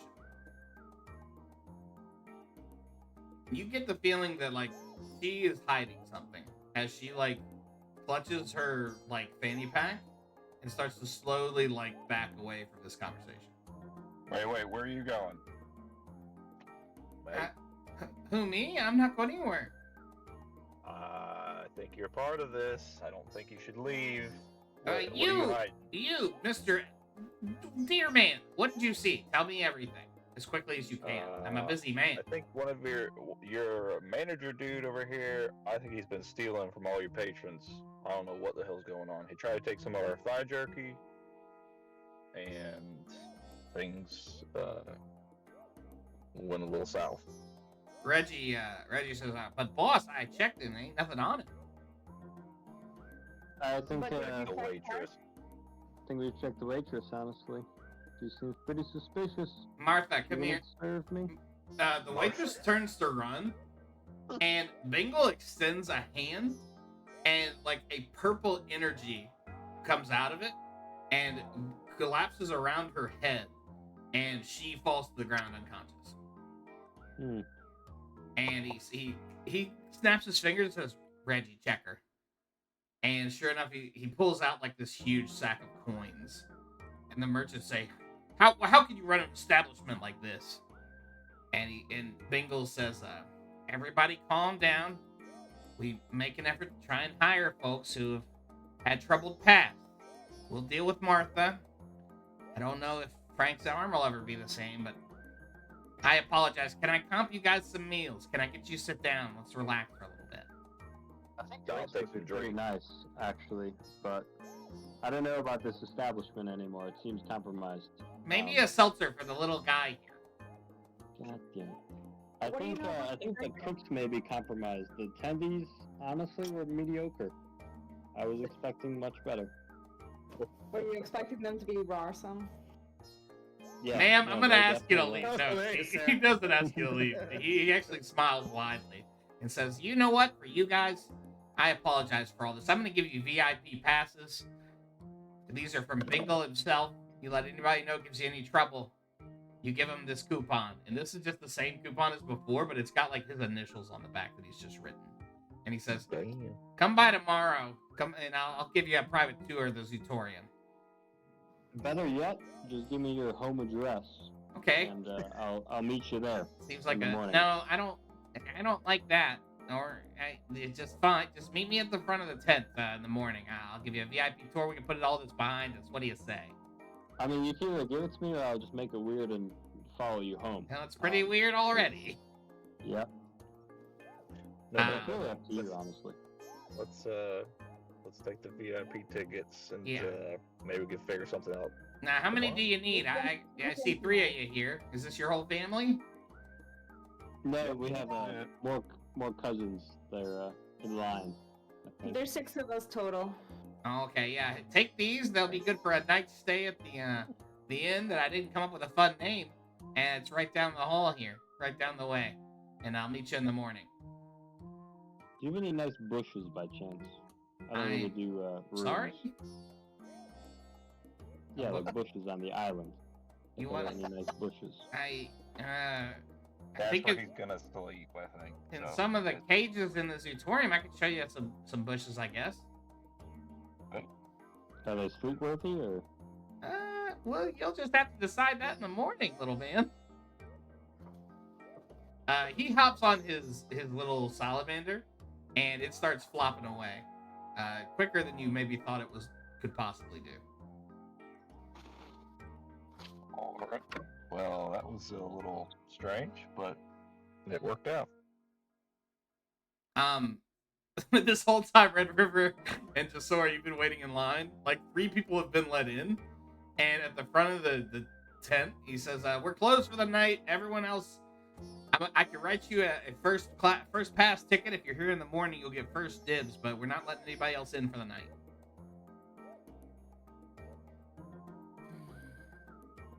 You're not gonna let me in, so we have free passes for tomorrow. Yeah, you'll be able to get a discount, but you may have to make sure you're here first thing. Damn it. Okay. All right. It's like a Past real that amusement point park. where- It fucking sucks. Yeah. I'm past that point where like we spent way too much time waiting, so now I have to fucking go in there, Yeah. and I have a feeling that it's gonna be a disappointment, but I don't care because it's been too long. How Now it's dare you? personal. It might be great. Yeah. It might be, but we're past that point now. Yeah. Is there anything you guys want to do while you're at Bingo Zootorium, although you can't get into the Zootorium?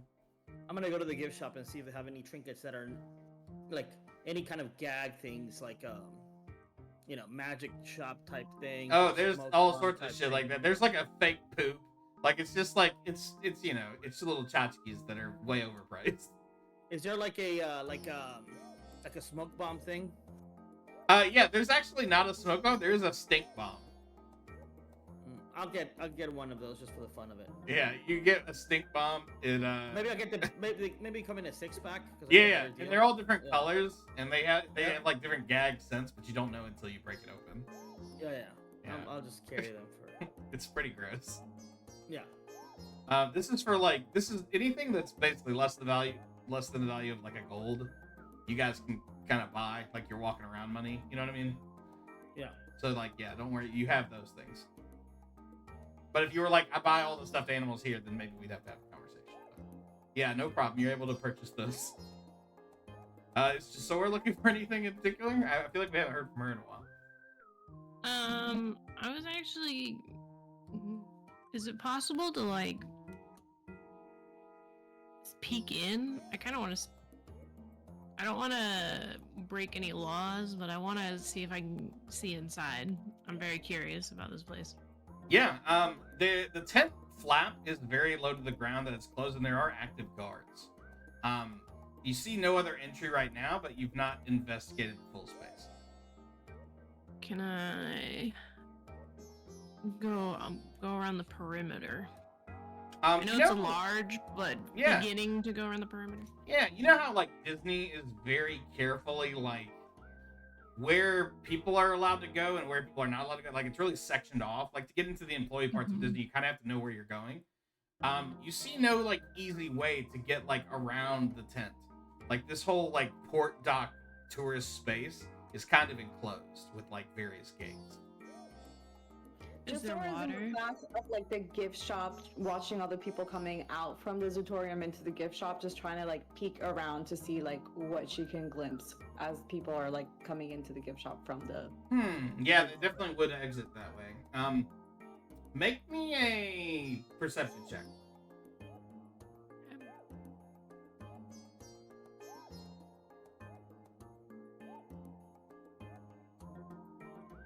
Is that in nat 20? Nat 20. Jesus. Okay, yeah. Some like large group keeps the one-way door open for like an absurdly long time, and you're at the perfect angle to see. You see a lot of things, but you see these large bubbles containing like these fish are swimming out of the water. Like these huge bubbles seem to contain them, and it's like an aquarium, but the glass is like malleable. And you see huge creatures you've seen only underwater, huge barracudas. You see families of seahorses as they swim around and fly above the Zootorium. Like you're able to make out the ceiling here, and it's one large aquatic space that's been like suspended at like the upper third of the roof. And with a 20, you see the biggest creature casting a large shadow over the lit up space. And it's a solar manta. And it seems to have like a little damage on its fin.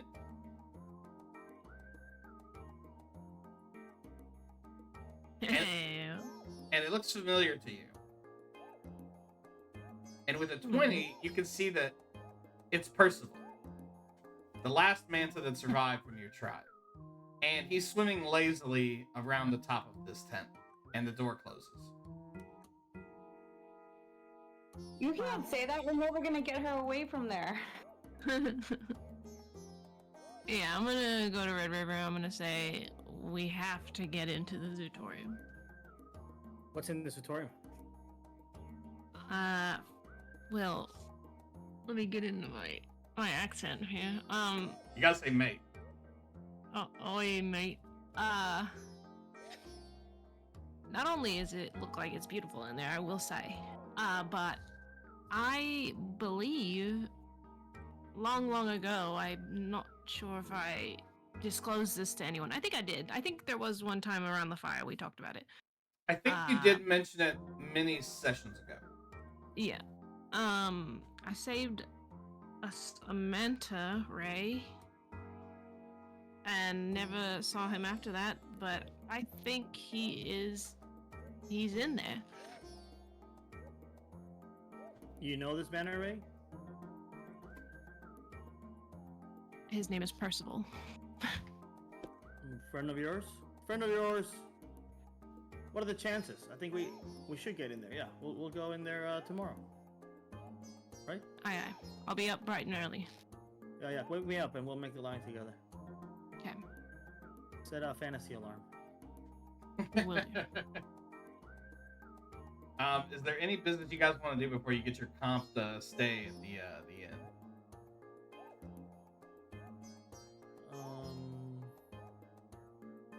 The sail has been repaired, right? We did that on the way. Yeah, I feel like you guys could tackle that on the way. Yeah. Because like some people are sailing, but other people are not sailing. Matter of fact, make sure you heal that on the table. I don't have that table up. So we should all do full rest. I might rebuild this table too. So for the sales, okay. I did it. I was able to. I didn't realize I actually did have it up. I have like 30 tabs. Gotcha. Okay. Thanks, Cool. Google Chrome. Is there a like a woodland area of this island?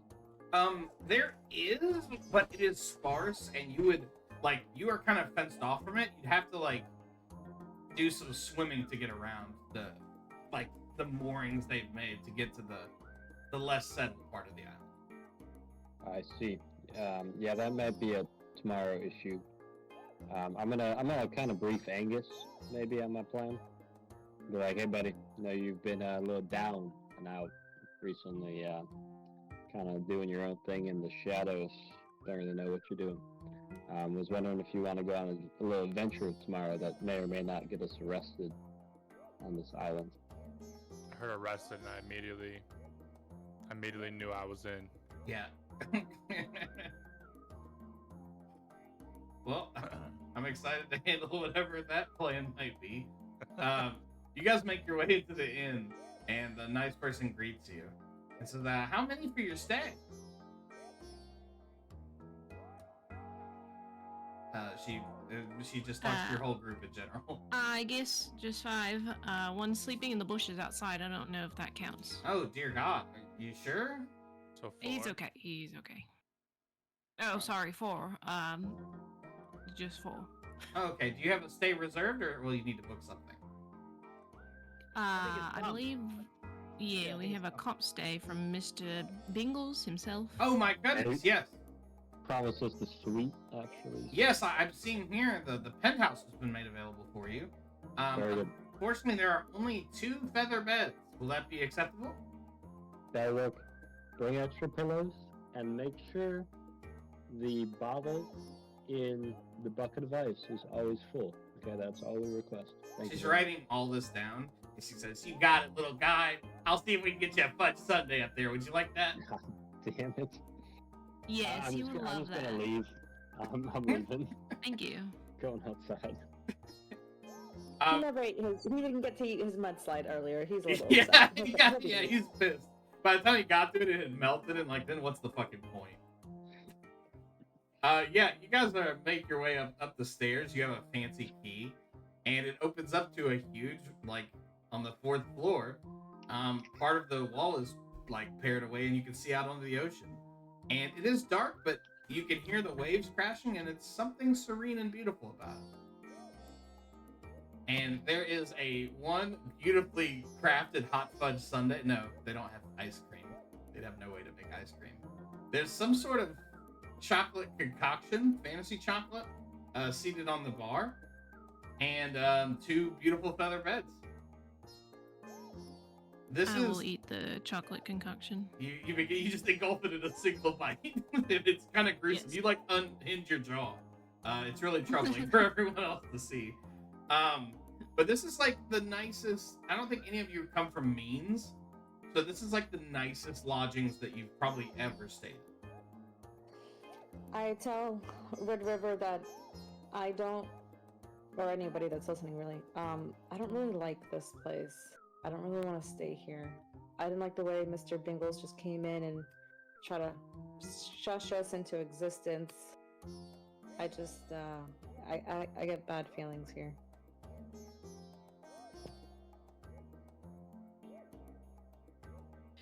We'll stay on guard. Your feelings get even worse as you watch Desora consume this chocolate monstrosity. No, she needs it. She needs it. Yeah, she's been working hard. She needs this. I had to stand in line for like 30 minutes. Yeah, you guys stood in line. You moved like 6 inches. Like it sucked. She saw her old best friend. I'm not gonna deny her this chocolate. Yeah. Going through a lot right now. I agree. Like the place gives vibes. So like, yeah, we'll just set up our standard, guard operation. And I've instructed Douglas to look after the. He doesn't want to step foot on land. He likes the comfort of his yard, of his dwellings inside the boat. Might not be a bad idea to send Raven out there when it's your turn to stand guard, or maybe send Simone out there just to do a quick little flyby, see if there's anything interesting happening at night here. Or maybe it's just business as usual and we're just, a little weary. You guys are on edge. You guys can't. I set up this beautiful, relaxing moment. You guys are like, nah, fuck this. Everybody get your knives out. No, I'm here for it. You guys live a rough life, man. You're not ready for the We're fight. Sea Hardened. We got some issues, you know what I'm saying? Yeah, you guys don't trust anybody. No, the sea's made us different. Yeah. Well, I'm sorry to hear that. I hope I haven't affected my cousins in real life. But that's where we're gonna end it tonight. No, I'm just kidding. You guys sleep a beautiful 8 hours as you take turns. The door locks, and there's not a bang. You don't even hear the other people staying at the inn. For those of you who are able to sleep, it is a luxurious experience, and you dream of beautiful weather and vivacious drinks and chocolate fudge sundae, fantasy sundaes. And it is the morning. And I guess Amaya probably went and slept on the ship because she's a party pooper. She pooped on this party. Yes. I want to have gotten up at like 3 a.m. That seems early, but okay. What? I'm you wake excited. up. What? Oh! I I was could about barely to say, sleep. do you have a plan, or are you just awake? I want to go wait in line. Okay, you I want to try to be the first in line. You stumble out there in your PJs, your fantasy PJs, and then you take them off and put on your regular clothes. And yeah, you're first in line out there, and you come just in time for a guard shift. And a nice lady, very burly, aggressive. No, not aggressive, but very strong, obvious work woman says, "Hey, we don't open for 7 more hours. What are you doing out here?" I'm just very excited. I've never been to a place like this, so the line was very long yesterday. I just really wanted a ticket. You know why I got couldn't this sleep. business? But the little kids like you, well, usually the people that are that excited about the tutorial are little children, but I'm excited that you're excited. Yeah, Oh, just yeah. for, I'm good grown, an morning. adult. Oh, it seems like a small child has emerged from a nearby bush. Oh, Yeah. That's just my cousin. I was hoping we could get, early VIP access. Maybe see the animals sleep or something. That'd be pretty. I've Pretty gotten. cool of you. Can I say something? I've gotten some weird requests from children with That's got to be top 5, easy. You know I can't let you watch the animals sleep. But we'll be open in just a couple hours if you guys hang tight. Thank you, ma'am. We'll be here. And I turned to Nomad and I said, "Why? Go back to bed." Oh, yeah, no, I don't sleep. Actually, it's a condition. That's why I always say I'm sleeping in the bushes, but I really was just planning my day. And if it goes well, hopefully. Do they have anything to do with what I'm doing? I have no idea what you're doing, actually. I was very confused. I was wondering, actually, do we have the same non-sleep condition? Is that why you're up right now? No, I wasn't lying to the lady. I actually just am excited. But are you trying to go into? Do you need a ticket? Is that what you want to do? No, I'm not. I'm not going in the tent. Last time I was in the tent, it fell on me, and yep. Yeah, that sounds traumatizing, honestly. You should avoid this tent at all costs. Yeah, but boats are also traumatizing, but here we are. Now we live on a boat somehow. Yeah. Not sure how I like it. I was going to talk to the captain about growing a garden on the boat, like making the whole boat a garden. So it feels like we're on land, but we're really on a boat, Probably not a bad idea, and then we could have another source of food. Yeah, I just don't know the water supply situation. We'd have to figure that out. I was thinking the quote-unquote head scientist knows how to make saltwater freshwater, but he probably doesn't, if we're being honest. You should talk to Douglas anyway. You know what? Douglas is probably awake right now. You could go chat with him maybe now. Yeah, that might not end well. I'm gonna make sure there's other people around for Douglas' sake. So. Oh, that sounded aggressive. No, not really. Damn Douglas. Just in case he slips and falls. Is Angus here? I felt like I heard Angus's voice coming from the darkness. Yeah, actually, we're supposed to be meeting in about 10 minutes for our plan, so he's probably just, stretching or something. That was Touch my toes. spooky. Alright, well, you two have fun. Please, I don't want to get kicked off the island. Please, just, keep away from trouble for, at least the next few hours. Please. Yeah, we're not hoping to go near any humans, so it should be okay. Okay. Pinky promise? Hold on, my pinky. Do you pinky promise? I don't have a pinky. Yeah, I do. He's born without one. I cut off the ring finger. Someone did get their finger. Yeah. No, that was him. It was his off ring finger, I think. Yeah, it was the off ring finger. He still keeps it, I believe, unfortunately, on a necklace around his neck. You know what? I have 2 necklaces. I actually kind of forgot about that. One says Susan, and one has a dismembered finger. Yeah, I feel like at this point, without it being preserved, though, it's starting to get pretty gnarly, It's getting right? pretty gross, yeah. Okay. It smells. We'll keep that in mind next time you're around regular people. Anyway, pinky promise not to bring your quarterstaff out and hit someone first. Yep. You only fight in defense today. Promise? Oh, yeah. I like that. How close are you to the orc woman with this conversation? I thought she walked away. She did. She walked away. Okay. I'm talking in a low voice too because it's early and Yeah, there's no one else here. There are a few employees on the midnight shift, but there's no one else out here. So you do promise me? Yep. I give the sir my pinky, but complete just warning, I have no idea what a pinky promise is. Yeah, he has no concept of what that means. Okay, But that's fine. It's good. It's good. No beating anyone unless they try to beat me first. That's all I got from the conversation. That's great. I mean, it's generally Have just fun. a good rule. Have fun. Tell Angus I say hello. Oh, Angus is right here. He's just Yeah, you can tell him yourself. It's right stretching. here. Yeah. He pops out of the shadows and scares me. He says hello. Defense is a good offense. He's Oh my god. He's Batman. He was behind you the whole time. Oh, okay, well, Angus, no offense, no bad. I trust Angus a little bit more. Let's all be responsible today. Sounds good. Okay. It was Well, nice seeing you. Yeah, I'll Good see luck. you guys later. Looks See you like guys. Angus the Nomad. It's a time for another classic Angus the Nomad adventure. One of the two fantasy moons hangs. It's a full moon in the sky. What would you like to do? so. Angus, here's the thing, right? Humans or other creatures that speak common, they're not really doing it for us right now. I feel like they're just lying to us. So I was gonna go try to find some small woodland creatures to let me know what's actually up with the island, because I don't trust this Bingles guy. Yeah, this is brilliant. We're gonna go look for some like woodland creatures, just sneak around and just have some good combo. That's kind of what I was thinking here. But was it just me, or was Sora kind of trying to like make a move with that whole pinky thing? I don't. Yeah, dude, I don't know what all that pinky business was.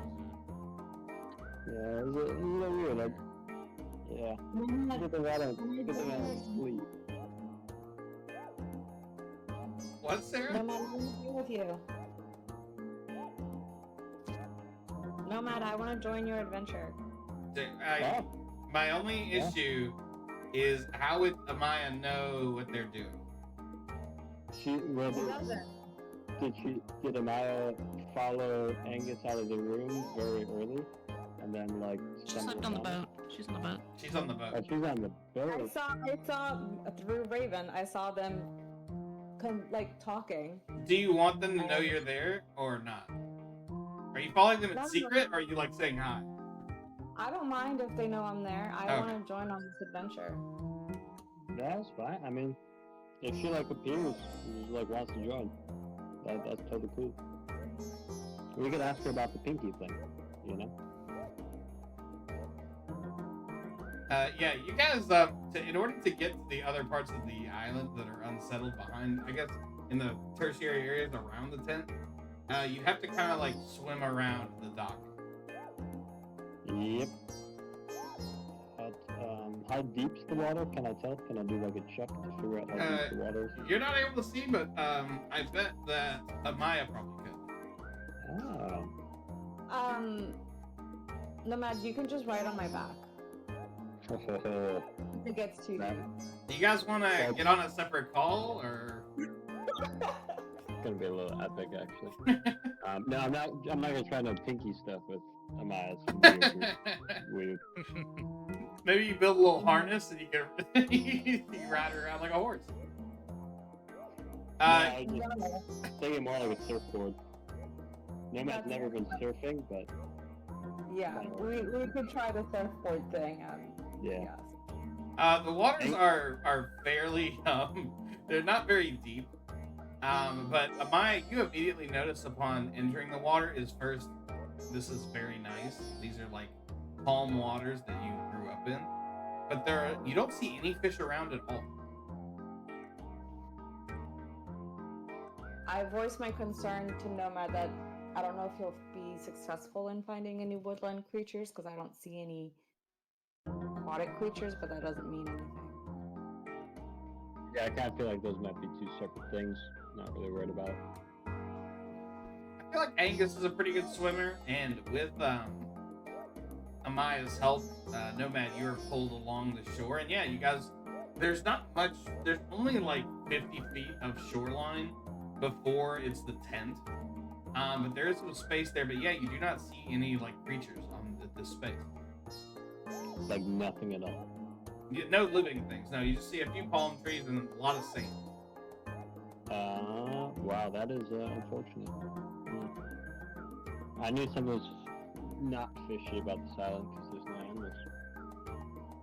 I would And you I'll see find the palm thick tree. canvas in front of you. Oh, so wait, there is. Well, yeah, the thing blocking it's like 50 feet, and then it's the tent. Like imagine just like a huge fucking tent. Yeah. What do we think? I think they're hiding something. I think so too. But are we gonna have to do like some sort of sneak adventure to find out, or? Yeah, I mean, I really didn't think I would make it past the water stage of this plan, but then Amaya came along. So all I planned for was kind of figuring out how to get through the water, and I didn't really come up with anything good. So I'm open for suggestions on further steps now. It took you all night to think about getting to the water? Well, I mean, it's a process, right? So the only way I really think is in a nice bush, right? That's why I was sleeping in bushes. So I had to find the optimal bush. A few bushes with a pokey. One bush already had a drunk dude in there. So it took some time.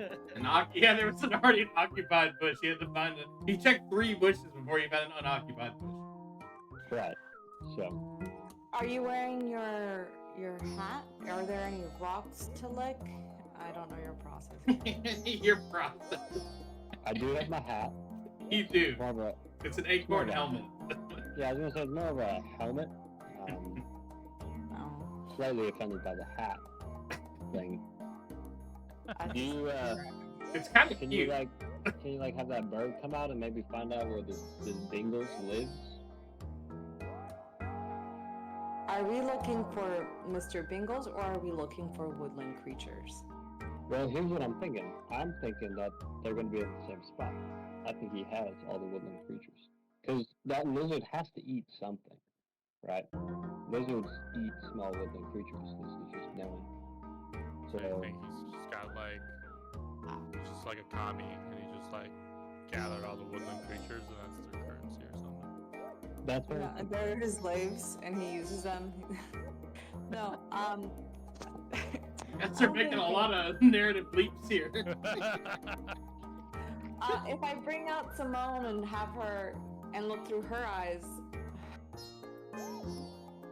then we're gonna have to sit in this area and you're gonna have to watch over my body.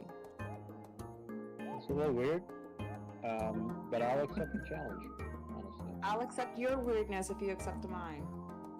Okay. Usually not in these situations. Angus, how do we feel about it? You're I don't always think it's gonna up be. to anything. But I'll be here to help out no matter what. You hear Angus say from the shadows. Yeah. Yeah, I'll be here. rarely ever do I actually see Angus. Yeah, you can't. No one's ever really seen Angus before. He's never even seen himself. Yeah, that's right. Wow. And can I just wow? Thank you. Thank you for There's saying no that. proof I was ever there. Yeah. I mean, is there any proof that any of us are real? You know what I mean? Just Do any of us actually exist? yeah. Yeah. Time is a flat circle. So I've made a sort of Zootorium. Very, very, very poor drawing here. Sarah, you send out Simone, and she is able to see the tip top is 100 feet tall, just as it seems. And there are no clear entries into the canvas from above. However, with Simone's extreme flight powers, you guys swam around the little moorings here. So you're about right here, if you're looking at the whiteboard. And Simone flies, and at the back here, there are some structures behind the tent. And it looks like some activity, but you don't see anything else. Now, are these structures behind walls? Or are they behind? What are they behind? Because you alluded to them being private access only. So what is it that's actually in the Yeah, so these are wooded buildings, and there is just a wooden gate on each side of the water. Basically, so a person on the beach couldn't just approach and walk in. There are gates. But you don't see any, they're not manned. They're just doors. But it seems like it's built almost into the tent itself. built into the tent itself? Yeah, the wood meets at the canvas. You know what I mean? There's no, space. On either side. The wood is on either side of. Correct. And there's little wooden structures inside there too. Alright, so I come back. I'm sorry. You see one more thing. There's a large, dark part of the ocean nearby, like right next to the island.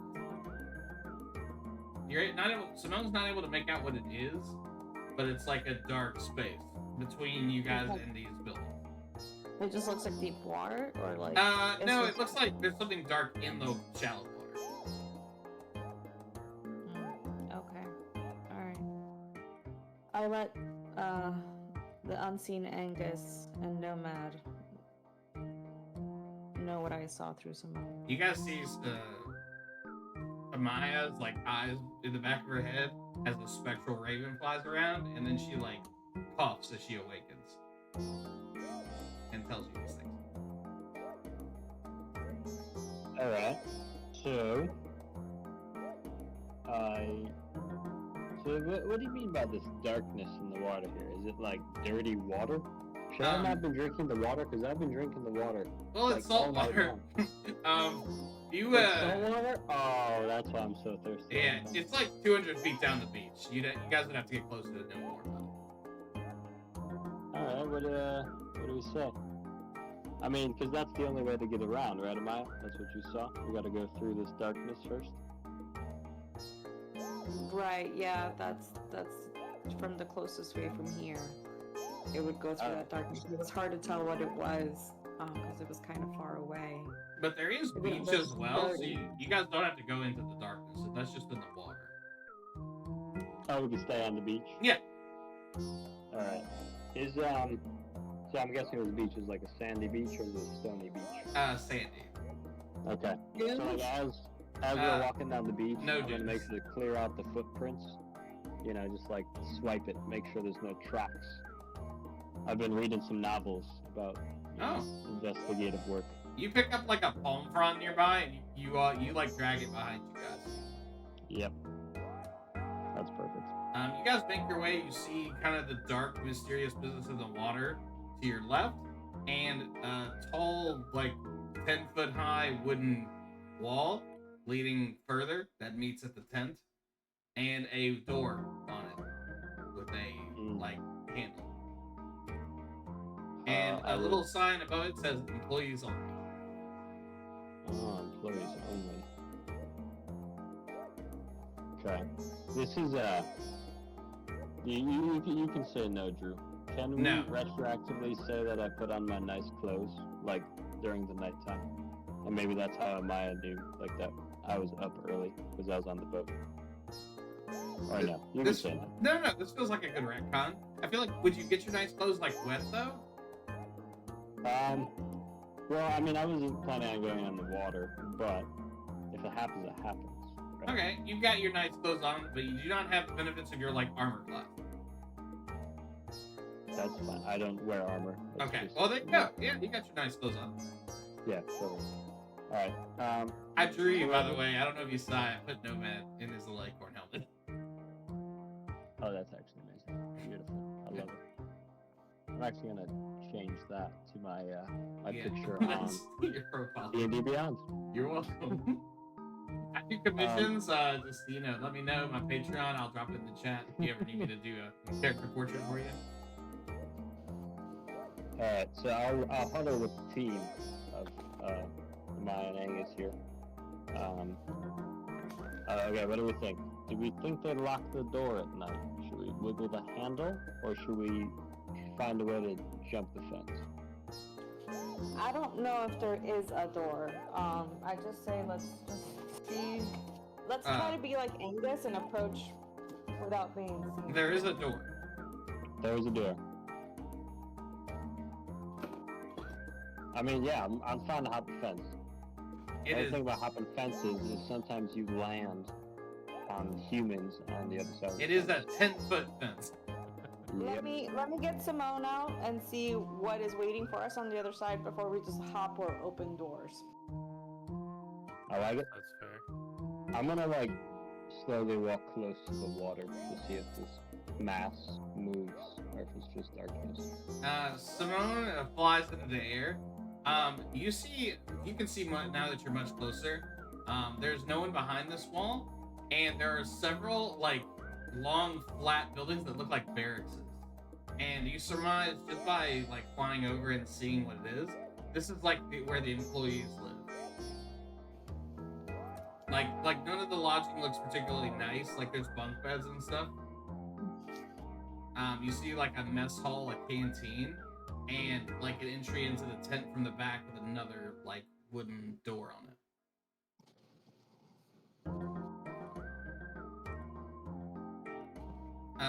Nomad. I mean, yeah, Nomad. You do not. The darkness is not a figure, but it does not move. It looks like there's several things in the in the shallow water here.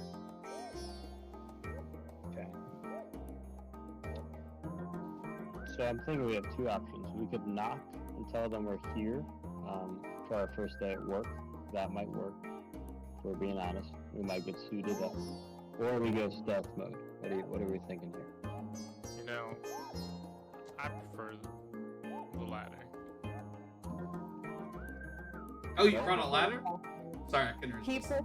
prefers the stealth mode, and so do I.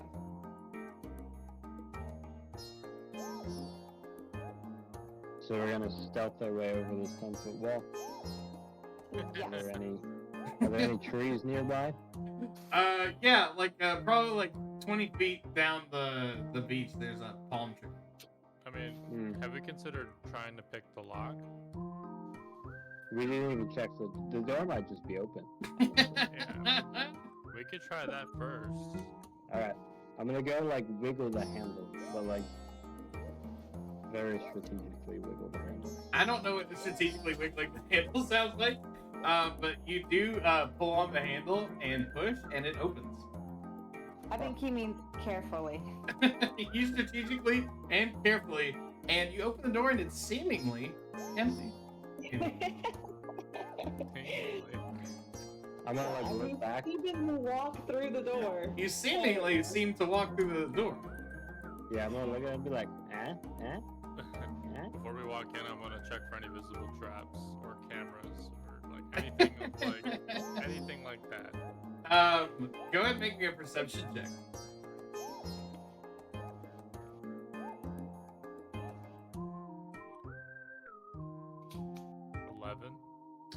You do not see any fantasy cameras, but you think somewhere you hear the sound of audible snoring. You guys, I think somebody's sleeping. Let's be Okay, extra quiet. let's try to quietly go through. If we could set a trap for him, that'd be funny. Like some feathers and some sand. I'll just hit him with a greenish ray of sickness if anything comes to light. Oh, okay. Yeah, that sounds kind of cool, but I like it. That'll do. I'm gonna take note that Amaya can just make people sick and be wary of being mean to her from now on. Yeah.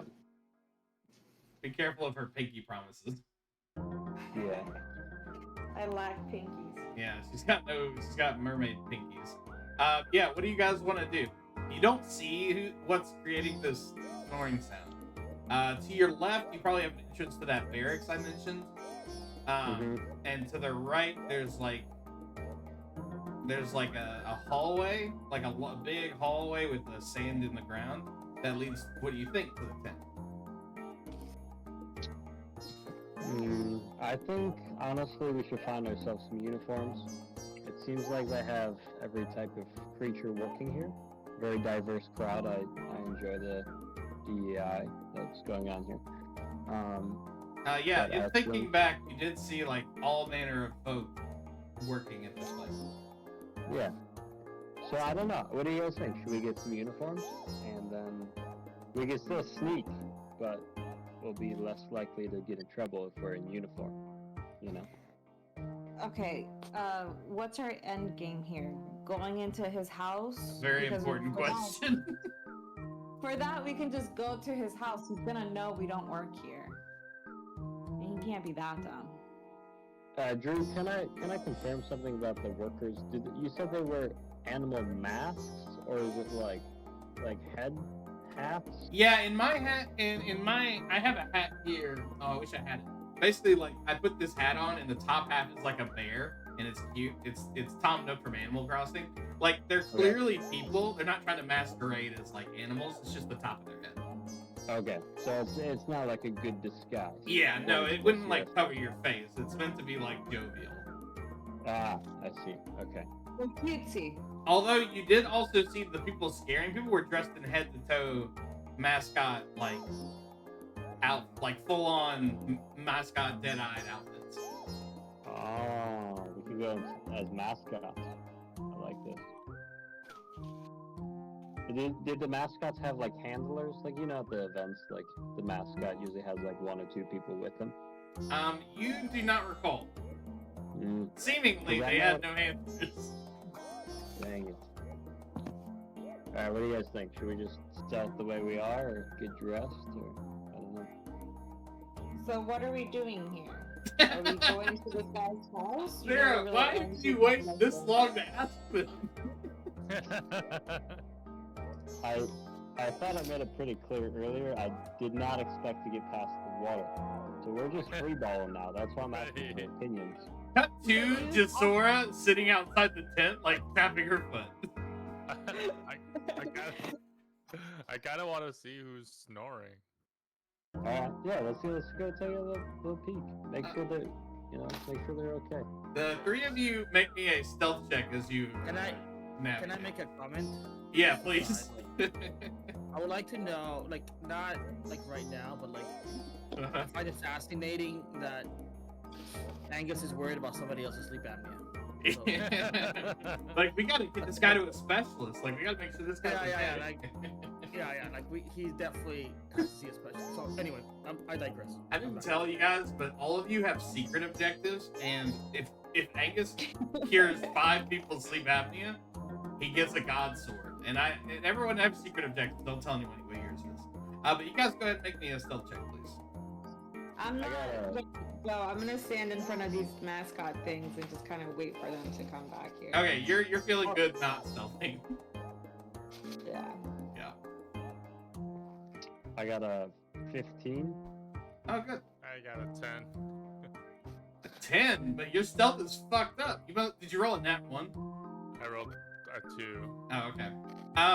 Yeah, you guys approach, and someone like left their like guitar or something next to the corner, and as you guys pass the corner, Angus, you of all people trying to stick to the shadows, knock it over, and like 20 feet away, a guy in a chair, like in front of the door leading to the tent, he kind of like, he goes, huh? Who's there? Are there empty beds? You said it's for the barracks. Did you guys go to the barracks? I thought you were going to see who the sleeping person was. Oh, yeah. Yeah, so when we walk in this room, what, I guess, would we have to do a check to know, like, what it looks like?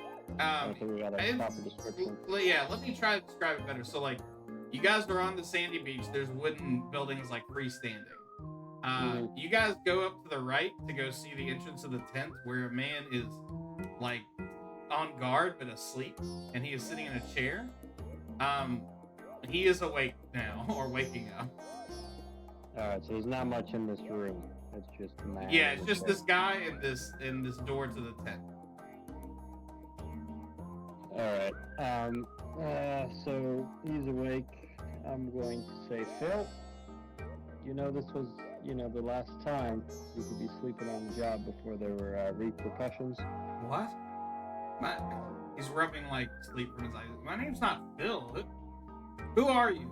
Before I sound the alarm. No need for that. Me and my companion here, we're actually quite worried about you. Do you know you snore when you sleep?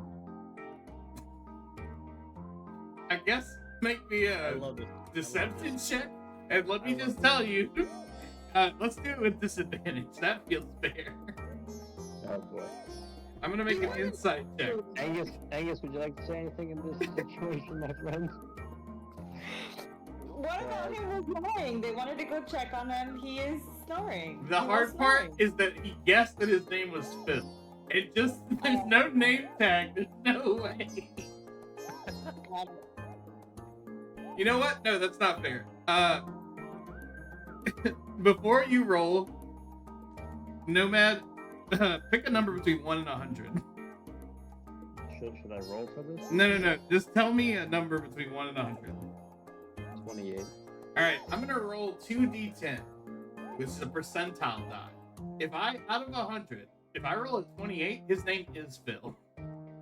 Okay. It's not good. I rolled a 38. God. His Okay. Hey, you are gonna roll with disadvantage. Go ahead. Okay. Angus, I yeah, DC'd. anything last night? I disconnected. I was gonna. You guys probably didn't hear anything I had to say. Oh, were you talking this whole time? That sucks. Yeah, alright, the internet cut out for a second. Oh shit. Yeah, so there are probably like little pockets where I'm like DC and you can. This guy is awake, and Nomad has addressed him that he shouldn't have fallen asleep again on the job, and called him Phil. You bumped into a guitar on the way here and alerted Phil to your presence. Oh, Jerry, this isn't Phil. And hey, sir, I'm sorry. I'm a doctor, and you see, I was passing by and I overheard some snoring, and I need to tell you there's something seriously wrong with your health, and you need to go get checked. I could even do the checkup if you needed me to. I need you both to make deception checks, please. Is it normal or with the disadvantage? He's gonna have disadvantage. Yours is gonna be normal, and we're gonna take the average. I rolled an insight for him. I'm not gonna tell you guys what it is yet. I got 15. Got a 7.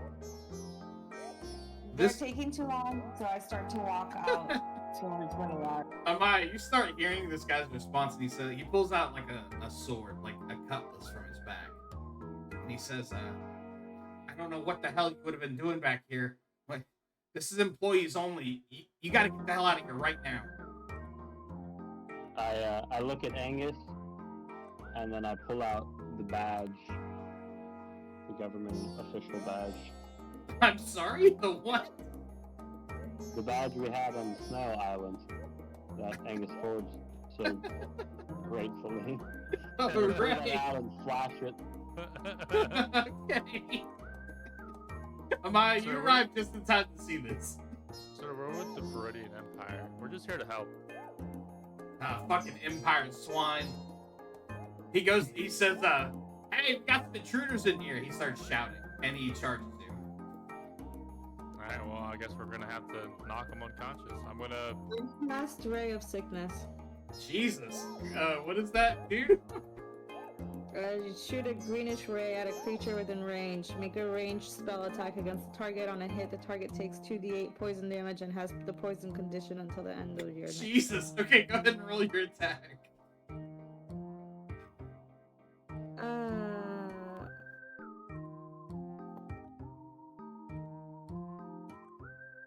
Does an 11 hit? 11 does hit. Okay.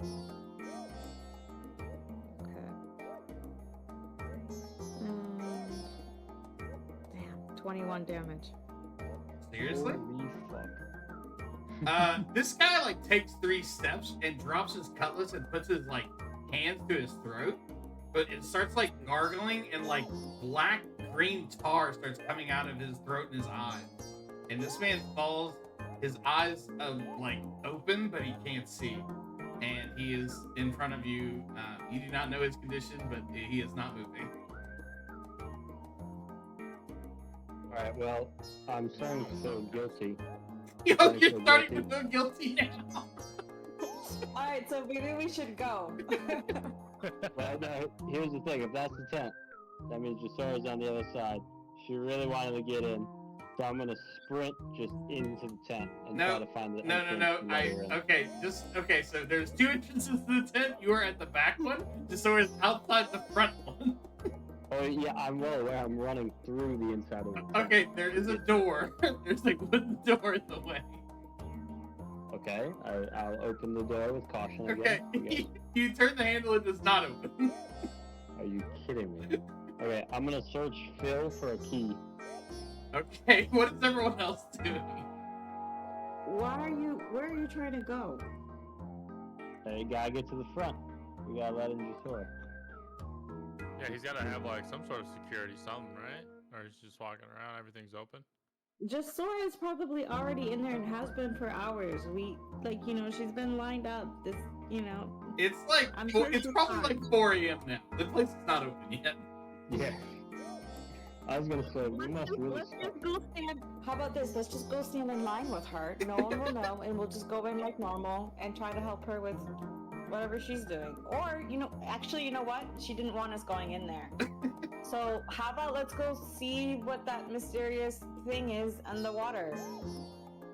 How can you live with yourself? You killed somebody again. I did not kill anybody. He's just sick.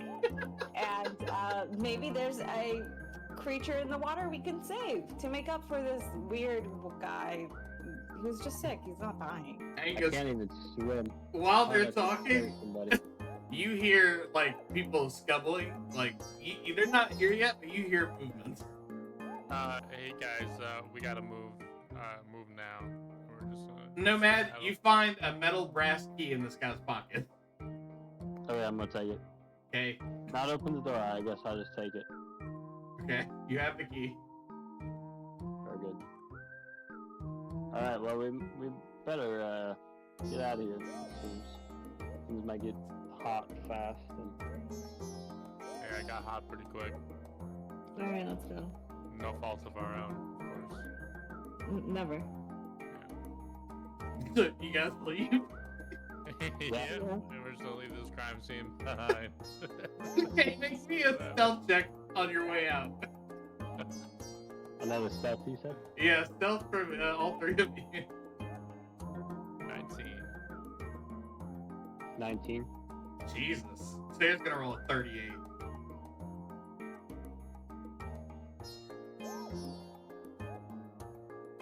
Sarah, stealth check. Oh, you're doing it. Delicious. Angus and Nomad, you guys like scurry with extreme speed.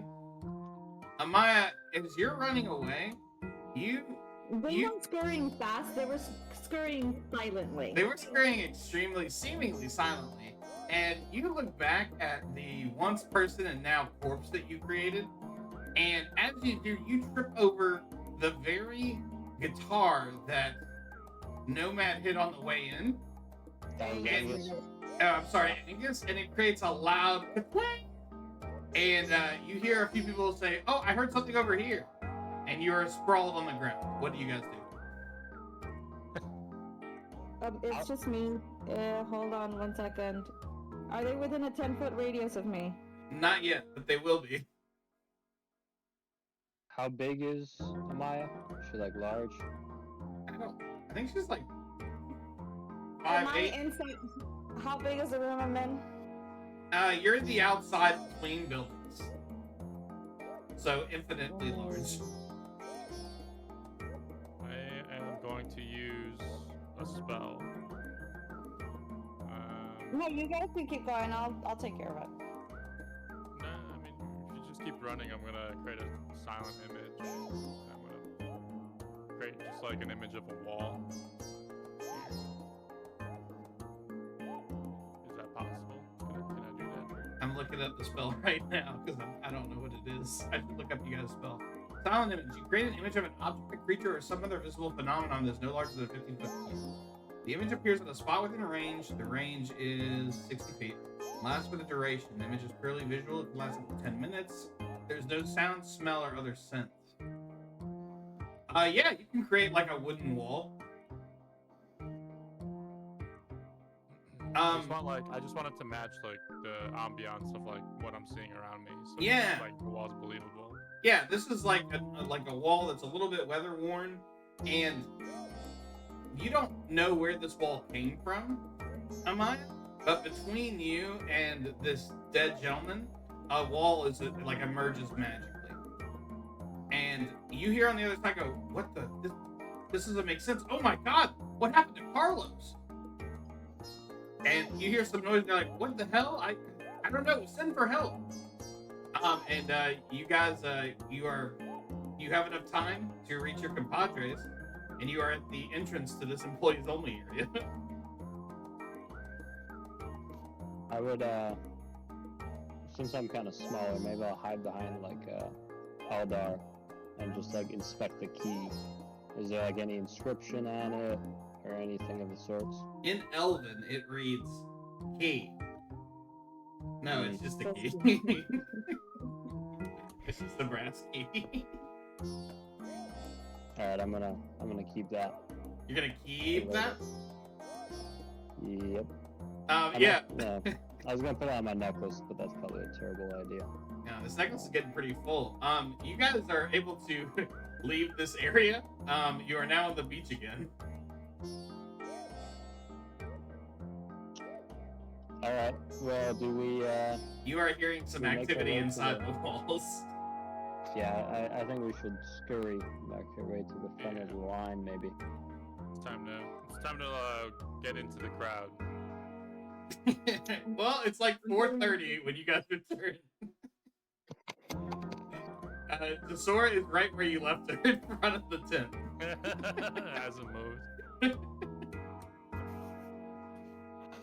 How's it going? Would I have heard the kerfuffle of No, like, the guards? it's too far away. The guard in front of you might have like had someone come and talk to them, and she might have reacted kind of strangely, but you would not have heard the kerfuffle. I eye all of them somewhat suspiciously, and I smile because I don't want the guard to hear me, and I say, "How are you all doing this morning?" Wiggle my Tickets that Mr. Bingle said he would give us a private tour of this Zootorium. Did he tell us that? Yeah, he did. Yeah. I assume we still have to wait till it's open. But... You do. You have to wait till it's open, but you're gonna have your tickets are already handled. Oh. Every normal person is asleep. It's 4:30 in the morning. Ma'am, what time does it open? Usually, first people are let through at 7 a.m. But sometimes the line starts at 6. But I figured you guys were just early birds. What time does Dingles live here by chance? No, Mr. Bingle is on his own schedule, but I'm sure he'll meet you close to opening if he told you he would. Why are you guys all wet? We went for a swim. We're on an island. Why is that so weird? No, it just seems a little defensive. I'm just asking a question. Yeah, we're like the morning cardio. Only some of us swam. I can't swim, so this is just pure sweat. Oh, I don't like that. I'd like you to stay away from me, please, little person. We will, and I want us to stop talking to the guard. Well, while I will continue to wait here patiently for this place to open. Speaking of patience, go ahead. You guys want to go check in maybe with Red River? He's still at the room. Or you guys can go back to sleep. You're stressing me out. Honestly, your whole aura. We've been here like 5 minutes and you're already stressed out. I'm stressed. Yes. Maybe you should take a swim, honestly. I don't need to swim right now. Like, We'll hold your spot in line. no, And I'll wiggle my pinky. I do not trust. No. I am very happy. I'll take a swim later. Speaking of patience, Swiffer, that's what you're gonna have to find out the next part of this adventure. It just takes time. Because if you're gonna have to catch us next time on the Scattered Sea of D&D Adventure. Thank you all for joining me as this came together late. I think we're gonna try for a Tuesday as well. Is that the vibe? I think we gotta know what's going on at this tutorial. Might be Yes. the vibe. I think that's So bad. we'll aim for Tuesday. But thank you all for being here. And boy, oh boy, I gotta start expecting that there's definitely gonna be a nomad adventure with someone before any of the other stuff pops off. But yeah, we'll deal with the repercussions of what happens tonight next time. I guess so. I'm gonna go make a snowman. No, it's very late, but there's a lot of snow on the ground. I'm very excited about it. Yeah. Are you gonna make one tomorrow? I definitely maybe will. It's supposed to be like 6 degrees tomorrow. Okay, send pictures. I might We're not. going down to 36. That's fucking cold. We're in the negatives here. Hell yeah. Yeah, that's We're my all dad. cold. My dad's from Wisconsin. He's like, yeah, I think it's gonna be like -30 with wind chill, and I was like, that's fucked up. I don't like that at all. But yeah, thank you guys, and we'll run it back. Just one last thing to do. Swiffer, good job on Simone. It's very good. But I just need a name. I had the gang goes to the circus. That was a good name until our mini adventure. But let me write it down. And you can write in parentheses afterwards, almost. Can I I also say thought of seemingly? Seemingly goes to the circus. The yeah. gang That's- seemingly that's goes to the appropriate. surface. there we go. It, Super, did you do that with a pen or just like free ball? No, with my mouse. Just reballing it with a mouse. I do own a tablet, but I don't. The software I use for it is on my old computer and not on my new computer, so I can't use my tablet currently. He's been digitally drawing for like a long time. Mm-hmm. Yeah. I don't know. I kind of think the drawing of Nomad with his helmet. Here, let me put Nomad and his helmet right next to Simone so you guys get an idea of just how much better I am at this than she is. Yeah. Here we go. One of my favorite drawings was when I drew Nomad falling out of the tree in the position of that. I forget which NFL player did it when he was upside down. Oh yeah, when he scored the touchdown. That was good. Yeah. Yeah, I think this is basically equal levels of talent here. But great job, guys. That was a great session under our belt. The gang seemingly goes to the circus. And we'll catch you guys on Tuesday.